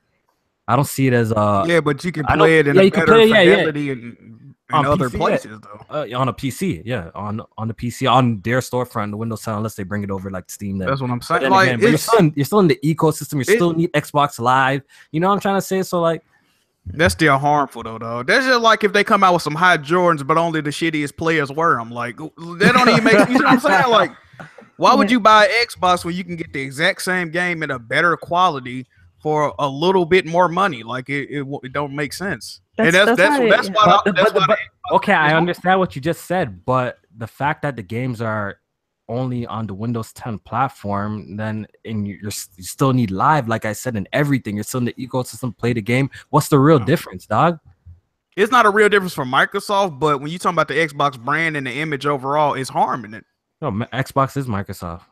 No, I'm saying I think it means like the hardware. That's why I was asking you guys, like, if Microsoft made a game that was on level with like a Gears of War, like they made a new game and it was only exclusive to Xbox One, it would definitely sell more Xbox Ones. So I'm with Jack with that. Like, I understand what he's saying. I still think it'll sell regardless. I just don't think the PC crowd is like as big as we might think it is. I know, that's what I'm trying to Windows say. 10 like, store. yo, it's not as big. Like, the crossover is so small. Man, it's not even it's that still significant, man. I'm just saying, because even when they did the thinking that like every nigga's on PC or every nigga with an Xbox One's gaming on PC as well, about to get rid of their Xbox. Well, open my eyes. I'm a perfect example, right? It was a couple of Xbox games I was digging, I was looking at. I see the Play Anywhere shit. I see these games going to Steam. What did I do? I bought a laptop. Because you don't like, because you don't like Xbox anyway. Exactly, though. But I'm saying, no, but that's the thing. That's the thing about exclusives. They supposed to give you reasons to buy it. They giving us reasons. But Microsoft still finessed you because you still got the. They still got the money. But what I'm saying is, no, for sale, bro. What I'm saying is, what Play Anywhere is good for the short term, but in the long term, they fucking themselves. Because even though they might be getting money, overall their image is being damaged by what they doing. The Xbox brand is losing cachet with the gamers because everybody gonna say, I don't gotta get an Xbox for that. I'm gonna get that shit on PC, dog. I already got a PC. But yeah, that's us in here in YouTube land, dog. Niggas are not really talking like that. The majority of people are not talking. I talk to regular niggas all the time. PC gamers getting cheaper though. That's the thing. It's getting cheaper. It's getting more accessible, right? Yo, but people don't really know, bro. I be talking to regular niggas all the time that be running like but Jack, the thing is, they don't even know about this Play Anywhere shit. There are people that just will not want a PC though. That's true. That's true. So that's gonna serve that market. They're not really interested in gaming that heavy. They're harming their image though, man. I'm telling you, they harming their image, bro. This is very harmful towards their image because if I know I can get the exact same, I can get a better experience. I'm gonna go where the better experience at. Like, Yeah, because you like as a core gamer though, but J-Man, go ahead. You as a hardcore gamer, you would think like that. But I'm just saying the regular nigga don't think like that, dog. I used to think like that, Jack, until the numbers came out when they did the Gears cross-platform shit. And it was like that niggas on PC weren't even really playing it, even when they did the cross-platform. I mean, still, that kind of showed me that like, people ain't really messing with the image, bro. Real talk. The crossover is just so like small. Look. I understand. I agree with that. But what I'm saying is, just like when PS Now came out on PC, everybody tried to look at this. Now I can play my PlayStation games on the PC. Like it's the same shit. Even though people ain't even fucking with it. It's still gonna harm your image in the long run because people know they can go other places. Nah, so you're getting confused with just regular niggas and just console wars shit. That's console wars shit. No, it's no niggas console wars shit. Yeah, if people knew better, they'll do better, right? So if they knew about the option, they'll do it. I would agree with Jack that like the hardcore gamer, which is the minority, maybe it hurts the image a little bit, but the majority. I'm not talking about casual people though. Why were we talking about? Like, I'm just saying. No, but I'm saying the grand scale of things. We're talking about the grand scale. Yeah, I am talking about the casuals. The grand scale, the grand scheme is that the majority of gamers, they don't even know what the hell exclusive is or what multi-plat is. They don't understand exactly. So I'm not even talking about them. Yes, yeah. But I guess I don't know. I don't see it. I personally don't see it as. I know we got quite a few people that I've discussed with that see it as hurting Xbox's image and shit like that. But I really don't see it hurting them, especially in the grand picture. It's definitely not hurting Xbox because, like I said it like a million times. I feel like the crossover is small, too small. Honestly, the Play Anywhere. People said this before. Play Anywhere. It came out of nowhere. It seemed like a desperation tactic. Now it's great for gamers. I'm not saying it's not a great thing that they did, but like I said, it seemed like a short-term solution that's gonna fuck them over in the long run. That's just how I see it. The PlayStation, I mean, the Xbox brand is gonna cease to exist, and they just gonna be Windows. They're gonna call it like Windows 10 games. Xbox ain't going nowhere, bro. Nah, that's what you think. Yeah, Xbox not going nowhere. Xbox will be there in name, but it won't be there like the way we know the Xbox. No, it's gonna be a platform. Hold on. When I hear Jack talk about this, I kind of think of him as like representing a bunch of Sony fans, a bunch of guys who have PS4, right? No, I don't mean it in a bad way, but I mean it like the Xbox brand, yeah, it's not really helping the brand because these Sony guys, they're not going to make the jump when they know they can play these games on the PC. Like that's what I think he's kind of trying to say. And then, you know, just the fact that like for the PlayStation man, that's what I'm saying. That's why. But you take it, but you salty. That's a lot. Xbox fans be salty about it because Xbox fans hate that. Saying Xbox got no exclusives. That's like a chick. That's like a normal looking chick taking her husband to the strip club every weekend and messing with some bad bitches. You don't even want to put that thought in his head. He gonna cheat on you. When you got an Xbox One, you shouldn't even. When you Microsoft, you shouldn't even want to put the thought in my head that I could buy a PC and play this game. Especially in a better quality. I'm like, all right, cool. I'm there. Like, no, fam. Yeah, but at the same time, Jack, like, if I'm a PC guy, I'm not going to be like, I'm not going to spend $300 to $400 on a console that's going to play a game like shit. I got a PC. Yeah, but you're a PC guy. But then the same token, but then the same token, if you're Microsoft, you can say, well, how about you just give me the $60? You can fucking play it anyways. You're going to go like, hell yeah. No, it's good for it's the overall image. It's all about perception. Like, it's good and bad the way I look at it, but I think it's gonna do more harm overall, but it's good for right now. I think it's within our circles, yeah, it's gonna do harm because, like you were saying, I mean, I'm that person. Like, you look at me, I'm like, yo, what's the point of getting an Xbox One? If me I too. This shit on PC? But I'm that guy that Jack is talking about. I just don't think we are small majority in our community. No, we definitely a minority.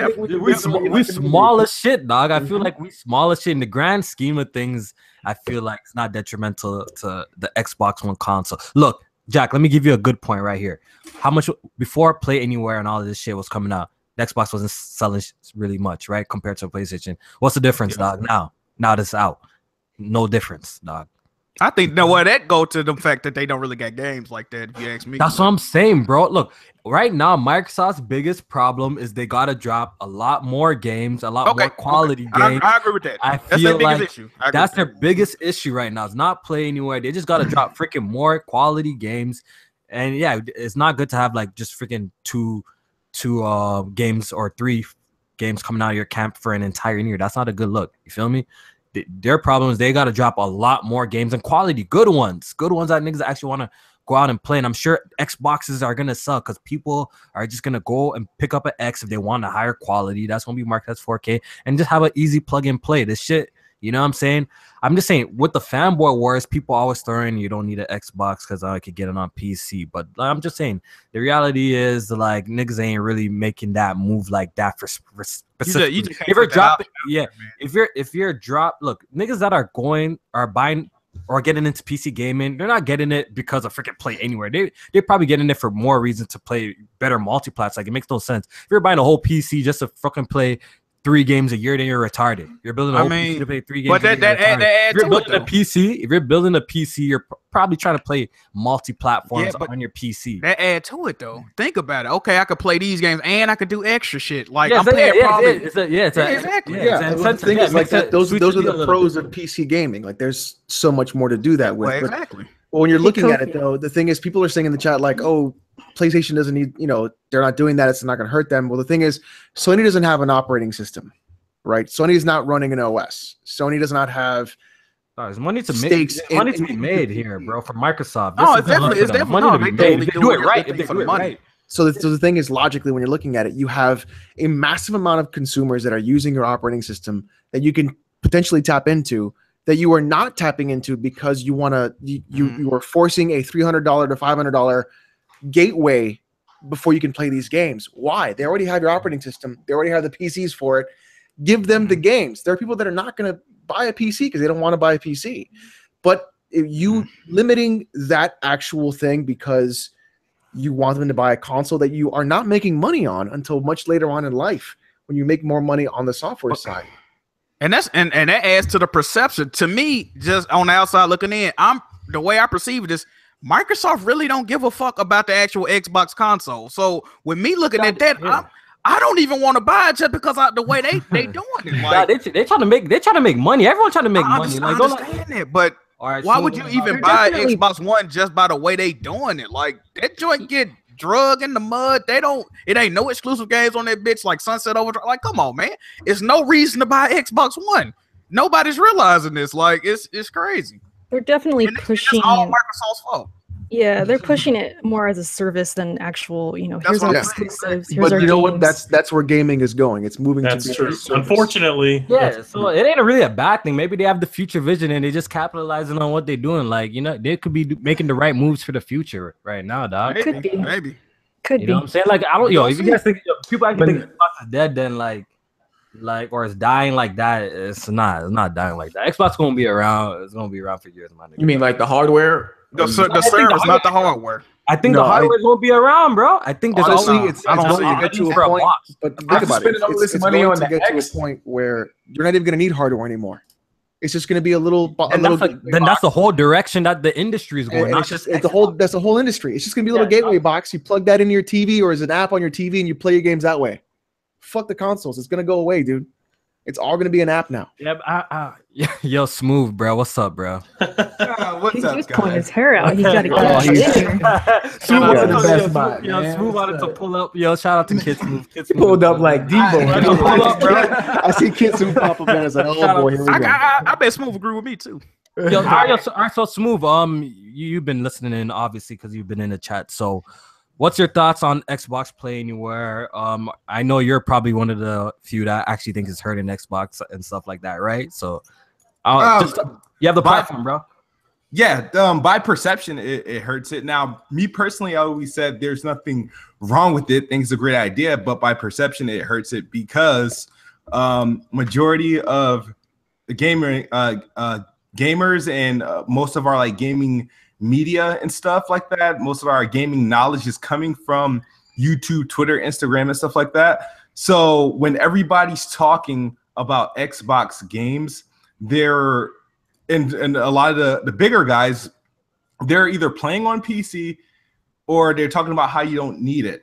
So if the notion is PlayStation has like, exclusive or games, or Nintendo has games, but Xbox games is playable anywhere, people they may not even have the platform the game is playable on. They just know, oh, it doesn't have any exclusives.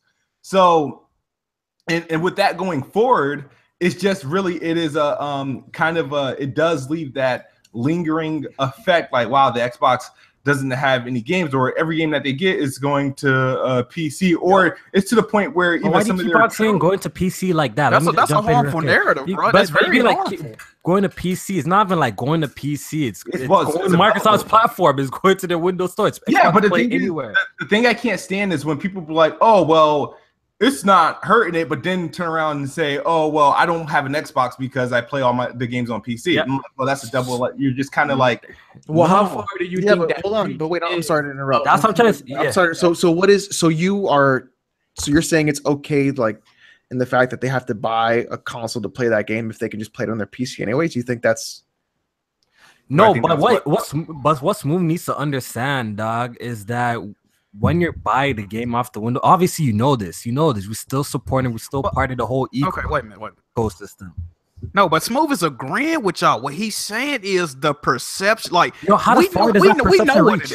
No, but this thing, us in here, we know what it is. But most people, when they see this, the way it's perceived, like Xbox got no game. Well, that's actually true. Xbox ain't really got no games. But even when they do come out with exclusives, the perception. Even when they do come out with exclusives, people still say Xbox ain't got no games just because they know they can get it somewhere else. Like, it's a harmful narrative. It's a harmful narrative, but how far does this perception reach, Smooth? That's my question to you. Not very far. I think I think you're underestimating like the value and the reach of YouTube and like Twitter, the perception. Nobody's throwing, other than obviously Sony. Some casual we're actually going to consider it building a PC to buy Microsoft's games on Windows 10. That's what you're trying to tell me right now? No, even though everybody talks like they are doing that, but no, it's just that's our circles. That's what I'm trying to. That's my whole point, bro. But the thing is, but even that knowledge, though, even that perception is probably, you could say, is turning people off from buying the console itself. Even though they may not build a PC or buy a capable laptop to play it, they may not buy the game itself because the notion, the popular thing is now, right, is the PlayStation and the Switch. The PlayStation because of its exclusive, the Switch because it's new. It's a handheld. It's a handheld. It just looks cool, right? So whereas the Xbox, if you go to like really sit back and try to like look up like for Xbox content or Xbox related stuff, right?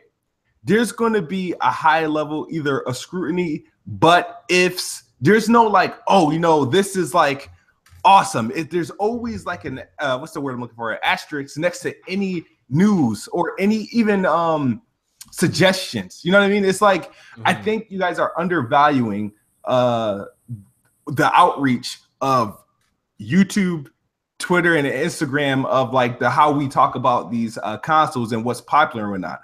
You may not know, Kofi. You might have sold so many Switches and not know it. Here's the thing with that. I think the thing is we think there's a lot of outreach because of that, because we're in that outreach and we see it directly. Basically. But I think someone that is not into this sort of thing in such a hardcore sense as we are may not see that same. No, see me. I believe I'm amongst those that believe that word travels. Like, so for example, because we're in it, right? Like, no, it's not even that we're in it. If you just take a look at this, right? Say if you have a group of kids here in GameStop, one kid isn't following like YouTube and Twitter, but his friend, he has a little bit more knowledge, but he doesn't do YouTube or Twitter. But he heard from a friend, hey, you know what?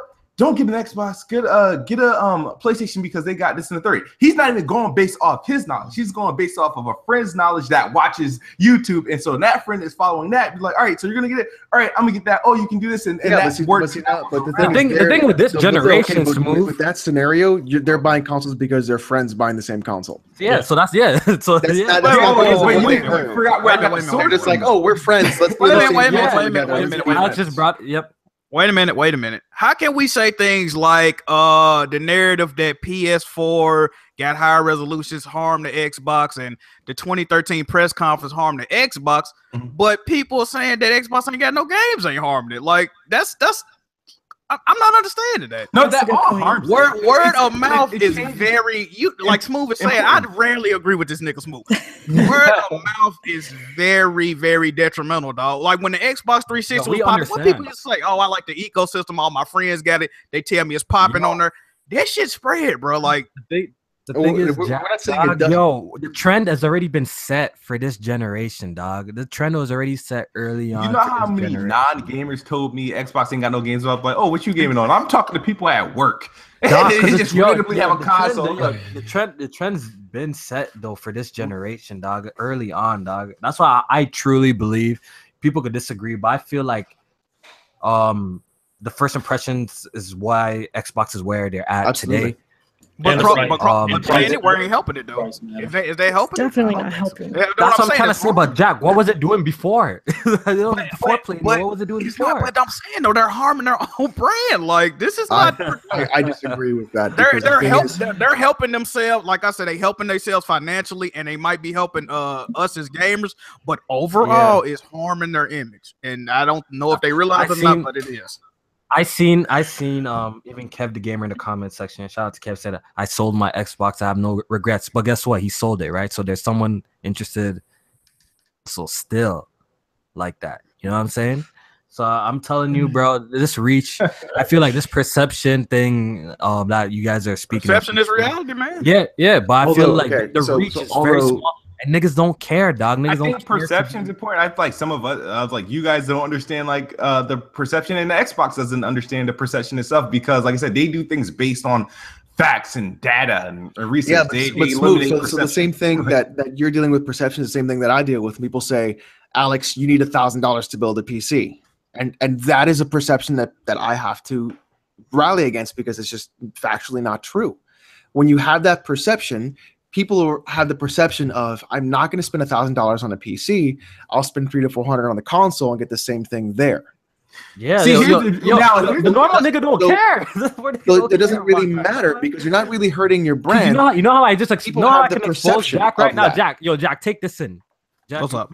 You brought up a point that people will hear that there's a better place to play these games, right? Okay. Yeah. Now, why does the Xbox One X? But we all here agree that the Xbox One X is not going to sell more than the X. Why is that, dog? You see what I'm saying? Same shit. I got you. You took it what I just said though. You took it what I just said though, right? But that's the thing though. Listen. Why would I buy a $500 Xbox One X when I can spend $500 and get a better performing PC? But we both agree that the X is not going to be the popular system. We both agree that. Yeah, because because you can play these games on PC still. We both agree that the S will sell more than the X, right? But this is the thing. If the PC wasn't in the equation, people that want to play these games at a better fidelity, they gonna be forced to buy X. They not forced to buy it. Well, here's the thing also as well, Jack. Not everyone has that perception that you can do that with a PC. We have that because we have the knowledge of it. Exactly. Like I said before, people's perception of PC gaming is I need to spend $1,000. They're not going to buy a PC. But who changed their perception? No influencers, right? And people and their friends. Right. But the thing is, like even now, Kids Move was going to disagree with you about the $500 PC outperforming an Xbox One X, even though it does. Nah. See? $500 PC. See? Yeah, go ahead. It's not happening. We ain't trying to debate about that. PC, that shit will end up calling like Kids Move. That's not $500. Smooth. Yeah. Smooth. Yeah. Yes, it can. It will. It can't. What? It will. Yeah. We're not having no debate about it. You get a pretty nice graphics card from scratch. From scratch. But you guys, I have a question. Go ahead, correct me if I'm wrong. Isn't the Xbox One outpacing 360 sales? After this time, probably only it was. I'm not sure about now, but I think for a long while it was like selling more. It was. So, that is interesting. So it's kind of interesting to think about. Yeah, like with this conversation. Yeah, it seems to still be doing well. It's just that the PS4 is just doing really freaking well. Like just Yeah, they swapped places this generation. Microsoft had a lot of fight in them last generation with like aggressive marketing and. Yeah, this is what happened. You know why?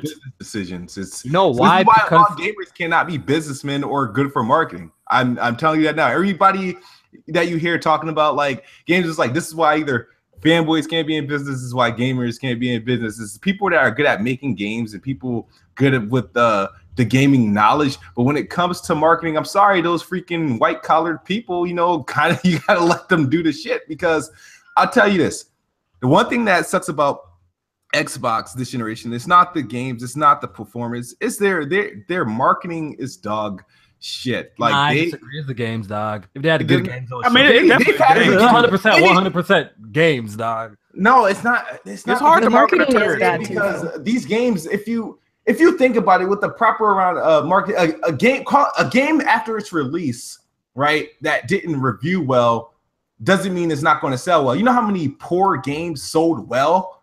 Like, you know what I mean? The bad reviews ain't gonna help it neither, though. Yeah, but at least they got the money's worth first. You know what I mean? Like, No Man's Sky, fucking shitted on that game, but it still did its numbers. It did what it's supposed to do. Mass Effect still did what it's supposed to do.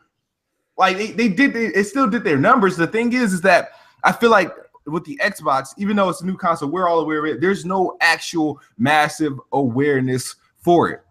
There is no mass marketing for it. There's no spiffy marketing. I would look at PlayStation marketing. I see marketing for the PlayStation Store. Literally, not even a console, the PlayStation Store.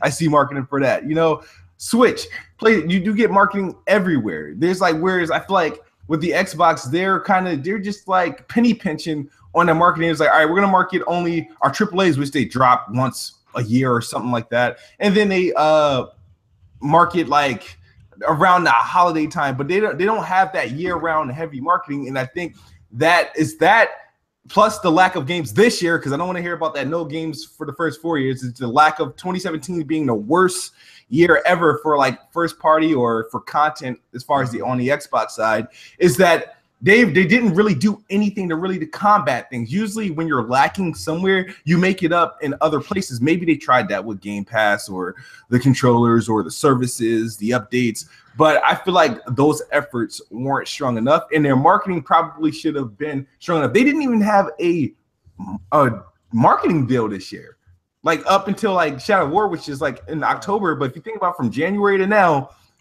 there was no marketing deal for like a major third-party game.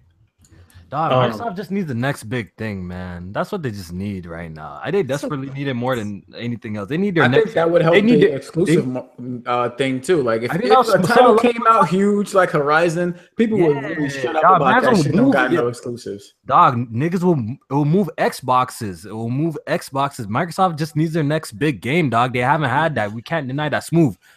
Am I lying, dog? What was Microsoft's last big game, bro? Like big game, new game that they dropped, dog. You tell me, dog.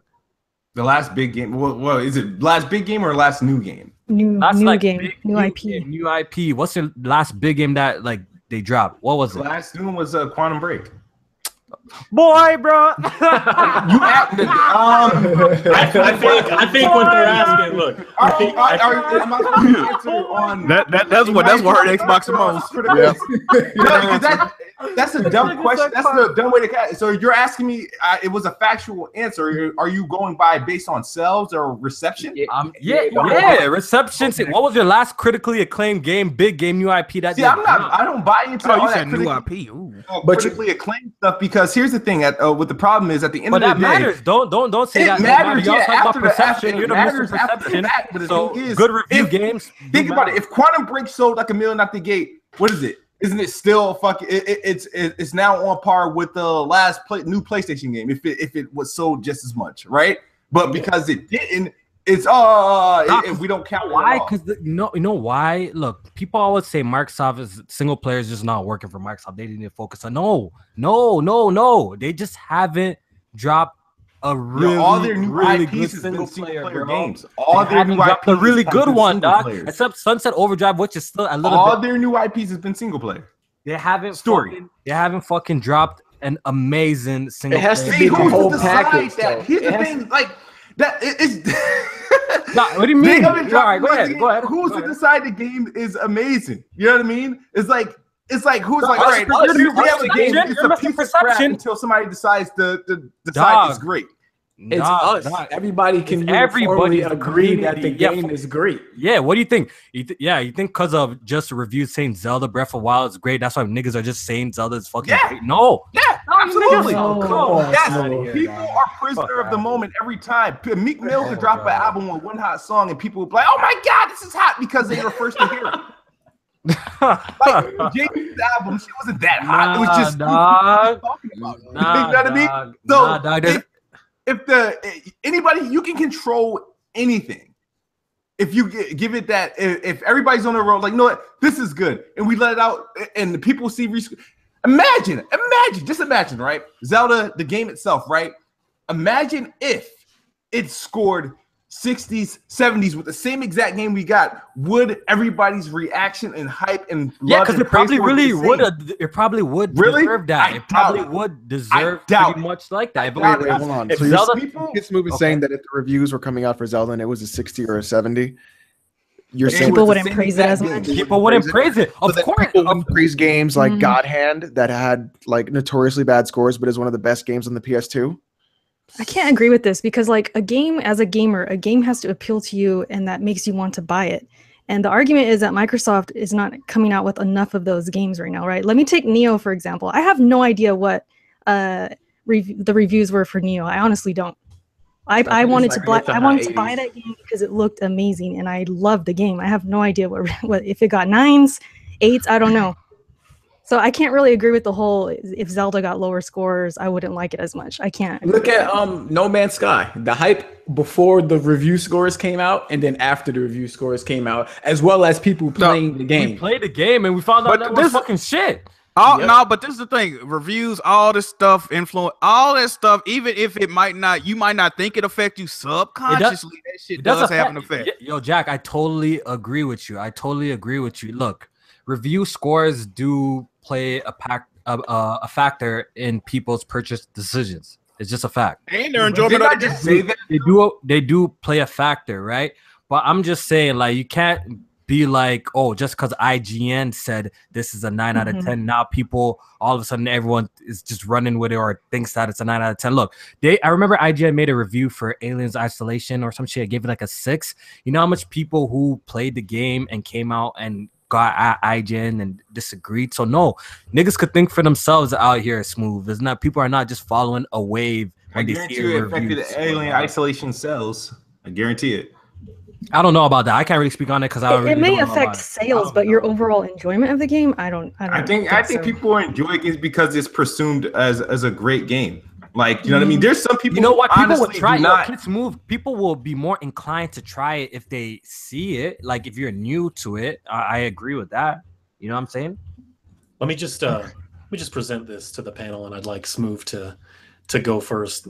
I had to reach deep within for this sort of X-bottery, but is it possible that Microsoft has just sort of accepted the facts and they're just maybe giving up in a way and they're gearing up for the next generation? Like, is that possible? Like, is that why it feels the way it does anymore? No, I don't think the next gen, because of the work they put into the One X.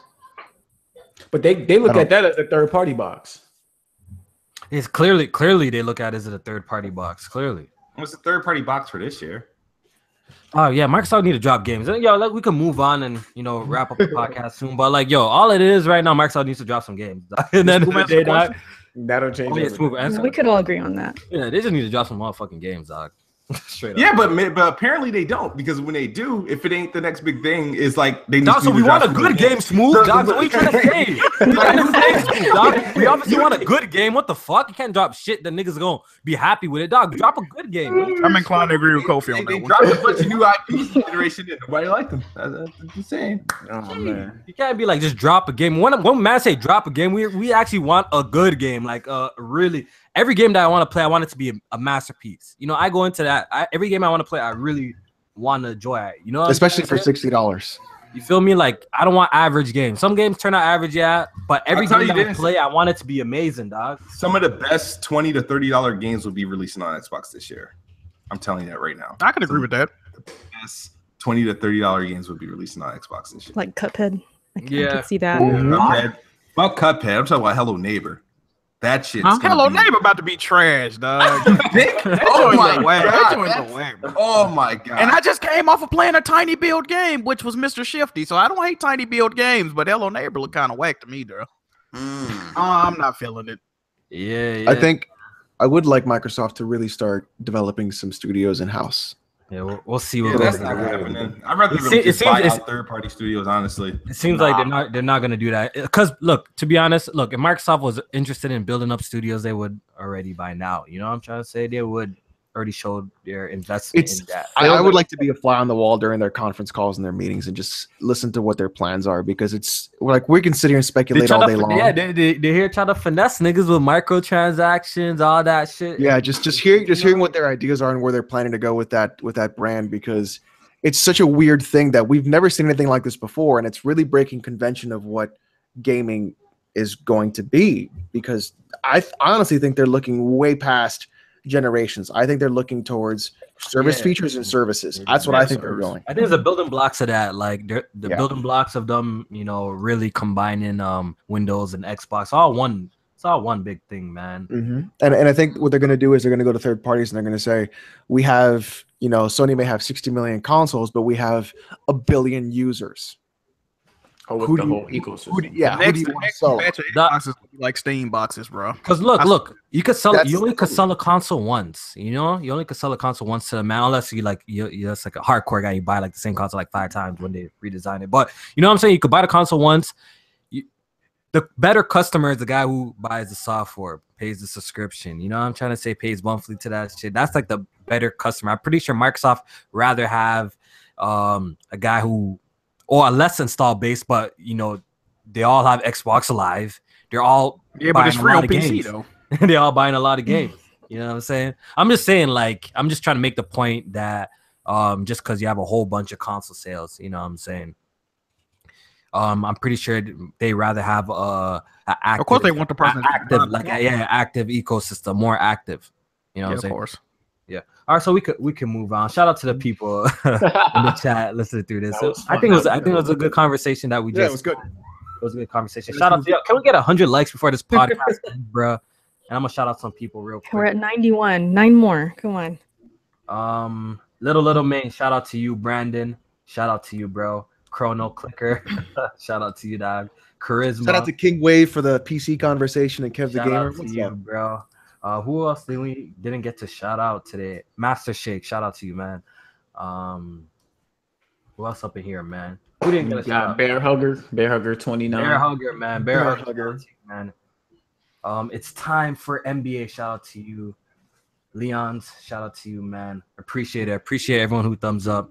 Hey, we hit that 100 so far. Yeah, we hit the 100. Appreciate it, really do. We're gonna quickly go over these last couple of topics, and I want to answer some of the questions that we got sent on Twitter. So we're going to quickly run through this. I don't want to spend too much time, guys. PlayStation 4 has sold 5 million units in Japan. That's great.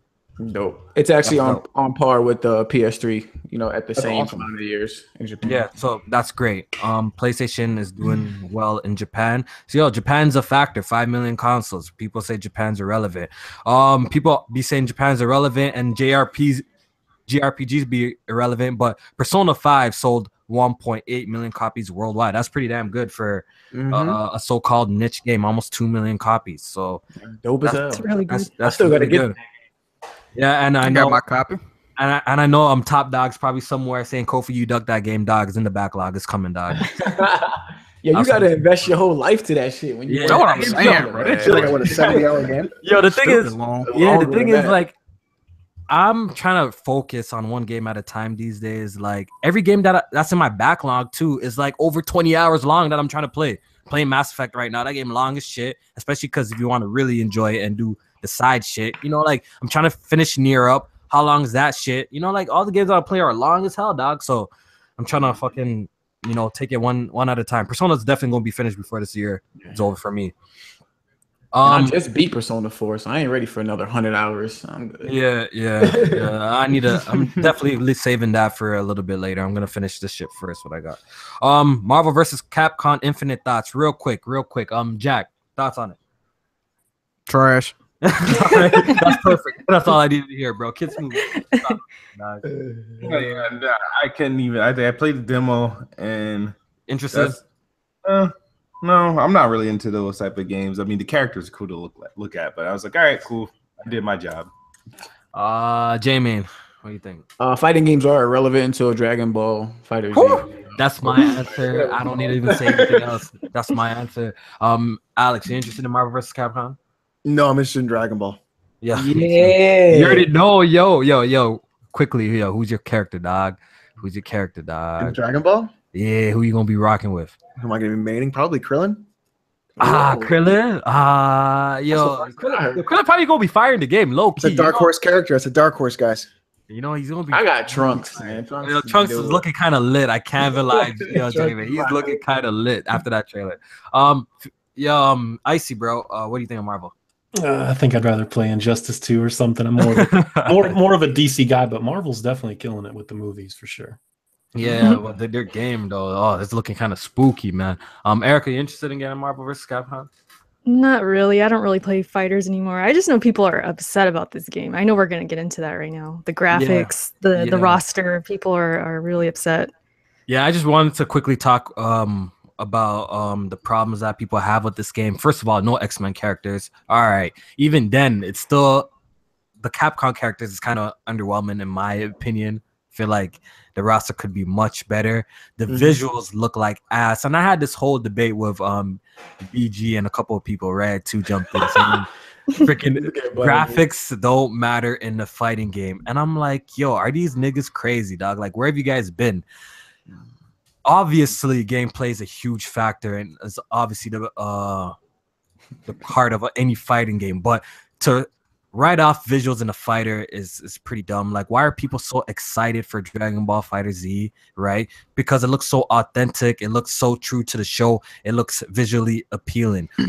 Graphics do matter in a fighter. That's why King of Fighters 14, they went in, try to fix the graphics. That's why recently I seen a tweet that Capcom's gonna fix Chun-Li's face. This shit is important in a fighting game, dog. Yeah, so now people are trying to say that visuals don't matter in a fighting, especially when graphics, fighting games display graphics the best early on console's life cycle, especially with the 360 with DOA 4, Xbox on DOA 3, Soul Calibur with the Dreamcast. You know, those are all beautiful looking games at the time that they dropped. So I don't know how these guys can sit there and say graphics don't matter in the fighting game. So I think these niggas are crazy for saying shit like that, and they're trying to get at me. But I'm not trying to negate gameplay. I'm not saying gameplay is not important. I'm just saying visuals in a fighting game is very, very, very important. Art direction, all of that.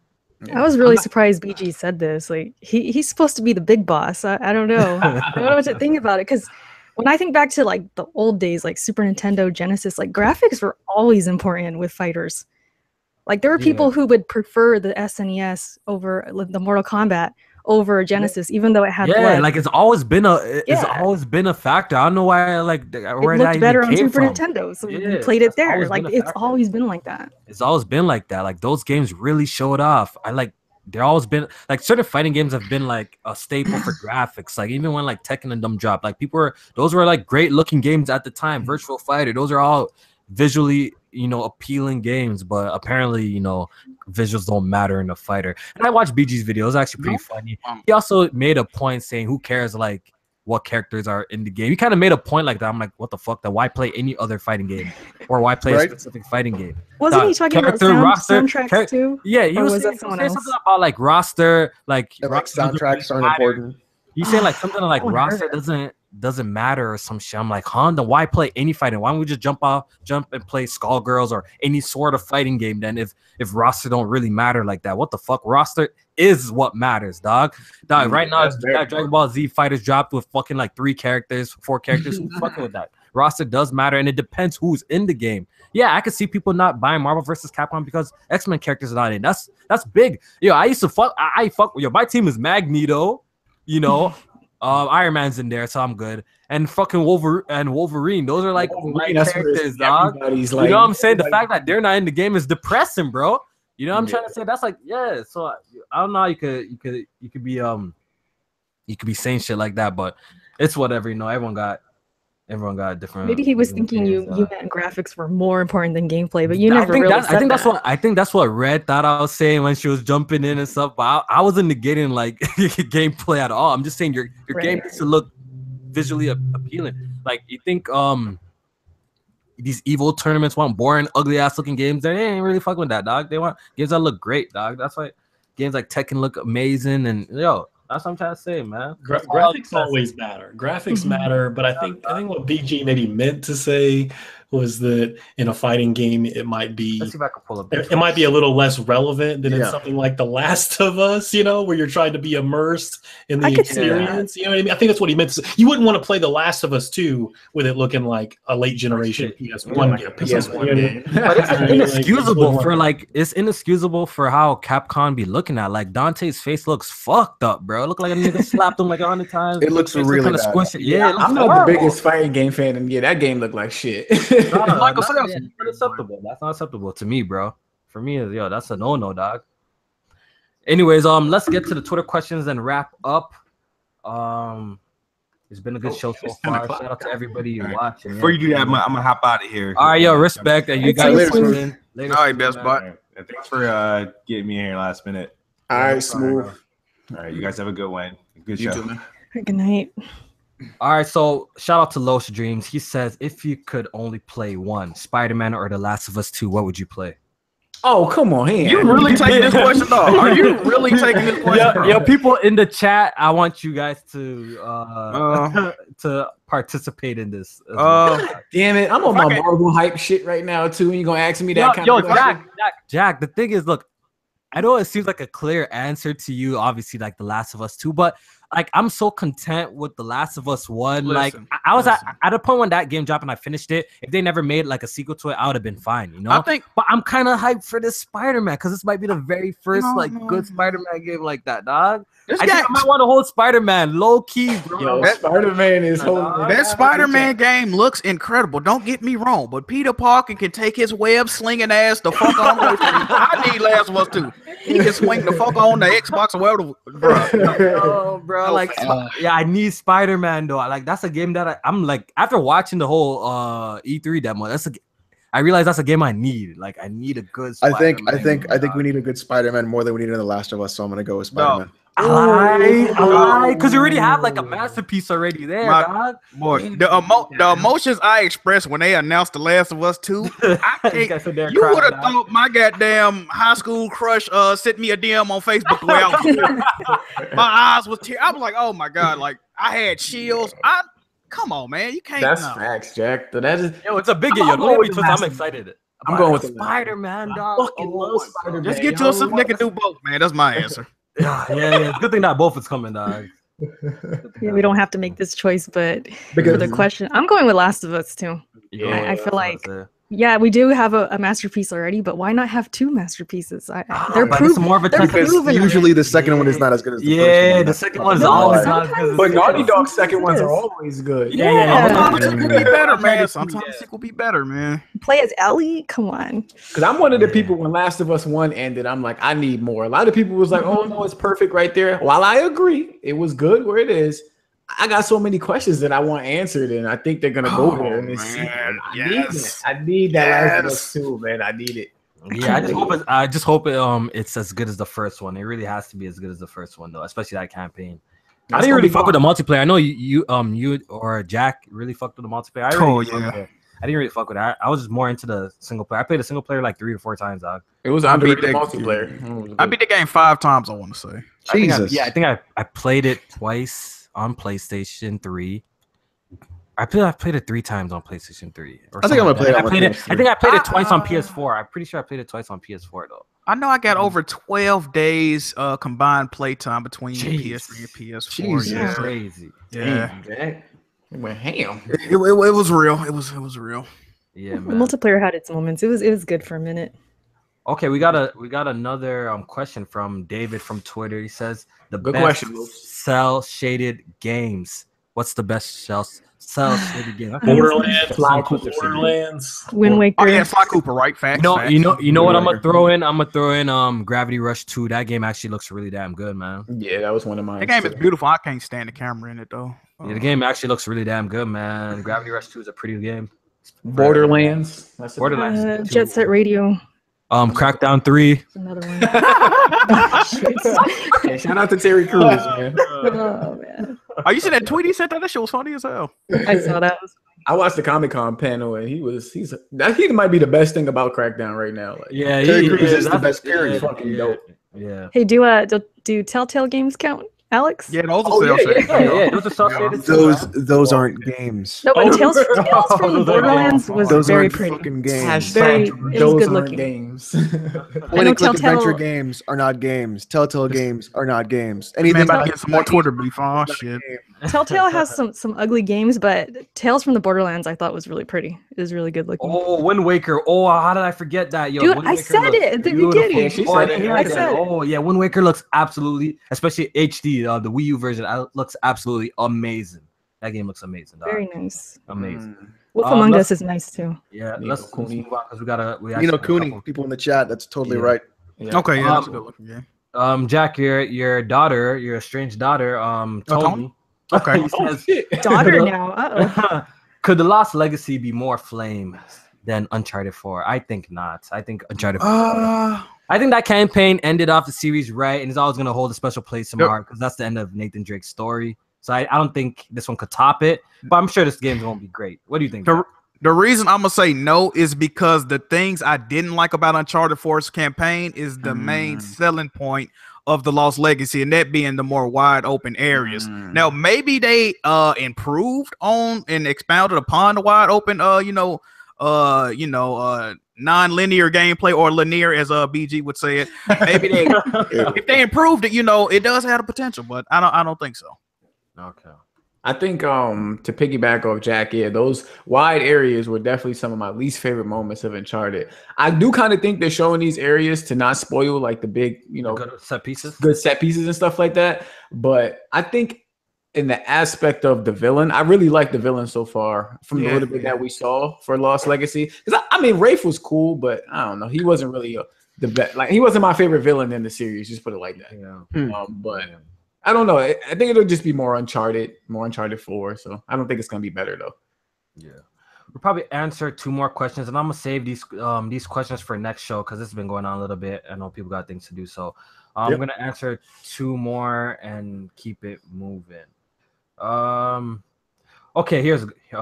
If gaming didn't exist, what do you think your favorite hobby would be?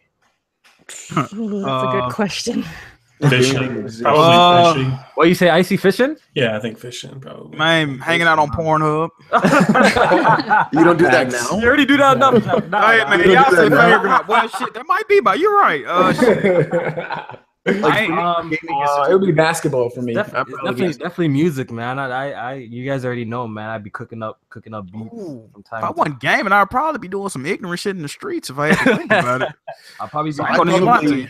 I might have stuck with music a little more because I used to DJ and like. That's dope. That's dope. Yeah, like I used to be into, and I really love music in general. So it probably would be something with music. Yeah. I'd probably get back in ice hockey. Like that. I'm really into music like that. This guy put hentai nice. in that. It might say suicide. You see Chris when he said hentai? That's a good one. Nice. Okay, that's fine. Omega. Shout out to Omega Loser. That's not a. Is that really That's him. It is. Hey, Omega gang in here, boy. He said dating Erica. Yeah, so it would definitely be for me personally. It would be definitely I'll be cooking up way more beats than I'm doing currently. Yeah, I'll probably be rapping low key though. Yeah. I'll probably do steroids and get really cut. Kofi would be doing the beats. J Main to be doing the rapping, and Erica could be y'all DJ. Okay. Ooh, we got to set up. We got the whole press start music. Okay. Still on a roll. Let's go. Yeah, I am a Cuban that plays ice hockey. Yes, that is an anomaly. So I can okay, King Wave. Big shout out to King Wave. I think he was in the chat here. I don't know if he's still there, but shout out to him for that question. And our last question, Scream King 09. How do you feel about games that end on cliffhangers and never get sequels?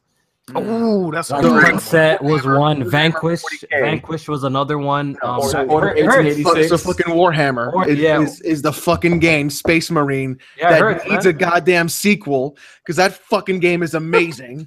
And I swear to God, I'm never gonna get a sequel to that game. And it's bullshit. Breathe. You fucking are the god of gods in that fucking game. To name a couple, like I said, Vanquish was one for me. That oh my God, it hurts my heart. Sunset Overdrive hurts my heart that it doesn't have a sequel.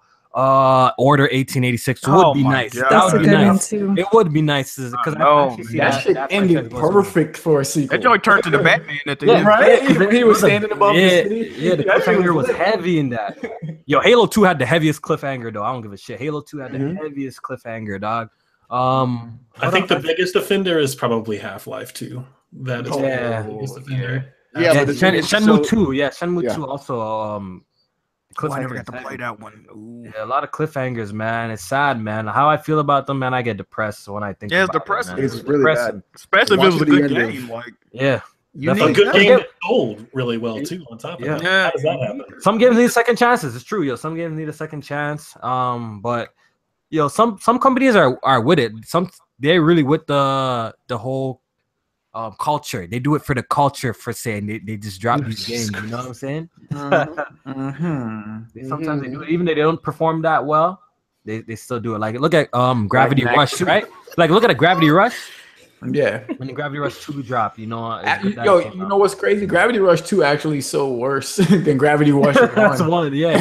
Hey, you ain't gonna see another Gravity Rush. Yo, Bulletstorm. Oh yeah, good one. Well, it'd be really great if they brought out like. People say that Chrono Cross is a sequel to Chrono Trigger, but it's such a loose connection. But a sequel to Chrono Trigger, like that, actually didn't get scuttled, would be really awesome. Yeah. You know what? Let's do this last one because this one is actually a good one.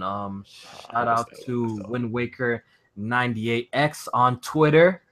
Shout out to you. If you could re-experience a game for the first time again, what would it be? This is actually a good one. Icy, you want to start it off? For the first time ever? Oh man, that's a good one, man. People in the chat, what's up? I got two. That's a good question. I got three. Oh, and I got two answers. Icy, you ready? So probably, man, you put me on the spot. Ocarina of Time and probably Red Dead Redemption. Like I can't really decide. Like both of those. Those are good choices. Yeah. Who next? Erica, what's up? I got mine. Okay, Ocarina of Time, Bloodborne, and that's a good one. That's a good recent one. Gears of War 2. Oh, no, Gears of War 1 and 2. First one, man. The first Gears of War. The first Gears of War. I'm gonna have to agree. So this is a game that you'd want to re-experience. So you would experience this game for the first time ever. When I saw that Berserker the first time. Let me go quickly. Halo 3, Wind Waker HD. I don't know why I just love that game so freaking much, man. I'm still fucking playing Zelda, or I'll put Zelda in the fucking mix, dog. Breath of the Wild. What else was like just changed my life like that? Yo, The Last of Us for the first time ever. When I finished playing through that game, man, I had a headache and everything, dog. I was like, oh shit. It was a good choice. This is gonna be a tough call. All right, so I have two. What's up? It's gonna be the first Quake. Okay. And Xenogears. There's some games that just touch you, bro. Like that trigger emotions. I love those type of games. So the first Quake, playing that at night, being 13 years old, having that soundtrack. And if you haven't listened to the Quake soundtrack, the original Quake, it's by 9 Inch Nails. And it's fucking amazing. And playing that game at 3 o'clock in the morning, getting to use mouse and keyboard for like the real first time. Halo 3 was life for me, dog. After Doom. And then being able to fucking play that game and all the weird fucking Cthulhu shit that's in there and all the fucking crazy stuff. And the way that game looked and sounded, and then the way you could move, and then Xenogears is like you're just fucking my brain with religion, and I have no idea what it is. Weird. Have you never played Xenogears? No, fam. That's a game you need to play. Like that game is a PS1 classic. Trying to find that game in physical copy is near impossible.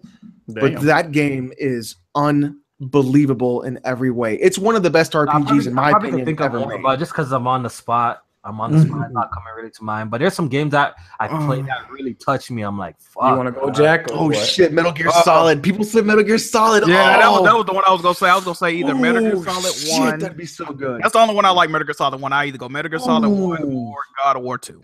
All right. Even the God of War series, Jack. Just play through that whole series. The God of War series, I would love to play through it like for the first time ever. Like that's the whole series. I would love to play every single one of those games again. Yeah, that's actually a good. That's Ascension. I'm good. Don't need to listen to I'm going with, I like Ascension, man. I'm good with that stuff.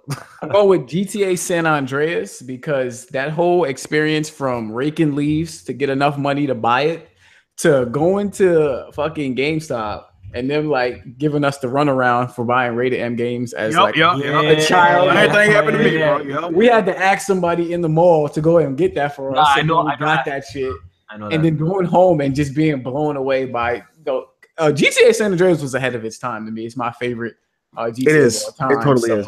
Like that game was fucking crazy. And my second one is Last of Us. Yeah. Like I want to forget that game completely. Yeah, and play it again. Yeah.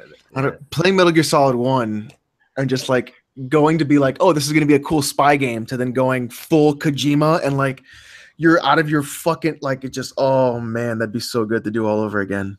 Yeah. PS1 and 64 generation was my favorite, man. So I gotta throw Final Fantasy VIII in that conversation as well. Okay, so I have a love-hate relationship with 8. I don't even want to hear about it. The game is amazing. I love 8's junction system because that game is amazing in the sense of what you can do with like your party and your skills and your talents and your junctions and the cards. It's awesome. The story is fucking. It doesn't make it. It's unbelievable shit. But the music is great. The systems are great. The battle system is great. But that story really. I played it again recently, and that story is just. Oh man, that shit does not make any sense. Even now at my age, it doesn't make any sense. I know 8 is not better than 7, biased. You're fucking wrong. All right, yo, let's wrap it up, man. We've been here for a hot minute, man. It was a good show. I actually really enjoyed the conversations we had today. I felt like everything was proper. Y'all in the chat, did y'all enjoy the show, man? I hope you guys did. I had fun. We're gonna go ahead and do the outros. Jack. Appreciate everybody for watching, man. Y'all really interrupting my big brother time this season. I'm very upset about that, but I do appreciate y'all for taking that. Whoa. Watch. Check me out, man. YouTube, Twitch, and Twitter at Jack Mood Johnny, man. I appreciate y'all for watching. J-Man. Yes, definitely another great show. I gotta add one more game to that list, Metal Gear Solid 1, because while I didn't play that game, I actually watched my brother beat it. That shit was amazing when I first seen that. It took the game into the next level. But great show. It was dope having Kid Smooth pop in. He was losing his damn mind in the chat, so he had to get up in here, talking shit. Man. Yeah, that was dope. It was nice to have D-Pad first. Failed to listen. I'm subscribed, so what I'm saying, I know your content, great shit. And it was dope. Everybody in the chat, thank y'all for coming out, and we'll see y'all next week. Appreciate it for real, man. Alex. Thanks for everybody for coming. People in the chat wanted to hear me speak Spanish. Mira, aquí no viene con la guayería, okay? Soy un cubano que vengo aquí y mira, te lo voy a chiflar todo el mundo. Mira. Okay, we've been here too long. This is there's my that Spanish. accent though. This is ridiculous. It really comes out. The Spanish comes out. But thanks everybody for watching. Check out Oh No It's Alex at Twitter with 2 X's and my channel. I'm putting up a new video about the PlayerUnknown Battlegrounds microtransactions. So if everybody wants to hear that again, you can watch that there. And a new fitness video is coming out too. So we're going to do some more stuff to get you guys in shape. Come on by and check it out. And we got Erica. Yeah, you guys, it was a good time. I had fun. The chat was entertaining today. Thanks to all the people hanging out live. Give you guys a special shout out. Everybody listening, you guys can check me out on YouTube, Twitch, Twitter, Ericuts for the win. I just put up a video a couple days ago about the real problem with Crackdown 3. So check it out. I actually got to watch Definitely. Yeah. And that's it. I'll see you guys next week. And our guest, Icy. Yeah, man. Thank you guys for having me. Thanks to those in the chat. I do appreciate it, and maybe we can do it again. That would be cool. I need that outro, Icy. Definitely. I can't, man. I just can't do it. Yo, it's a long day, dog. We'll Anyways, guys, I really appreciate all the live viewers. Like I said, I always forget to announce at the beginning of the podcast that we're on SoundCloud now. If you guys want to check us out on SoundCloud, my lazy ass just has to put us on iTunes. I already have like all the tools to do it, but I'm gonna get to it. Put the podcast on iTunes and Google Play, so you guys have more options to listen to it. And yeah, man, appreciate it. Appreciate all the support, man. Steam Controller has Down syndrome. I love the Steam Controller. Quit saying that. I appreciate all the support y'all be showing us. And yeah, we out, man. Take it easy, guys. Next week. See you guys.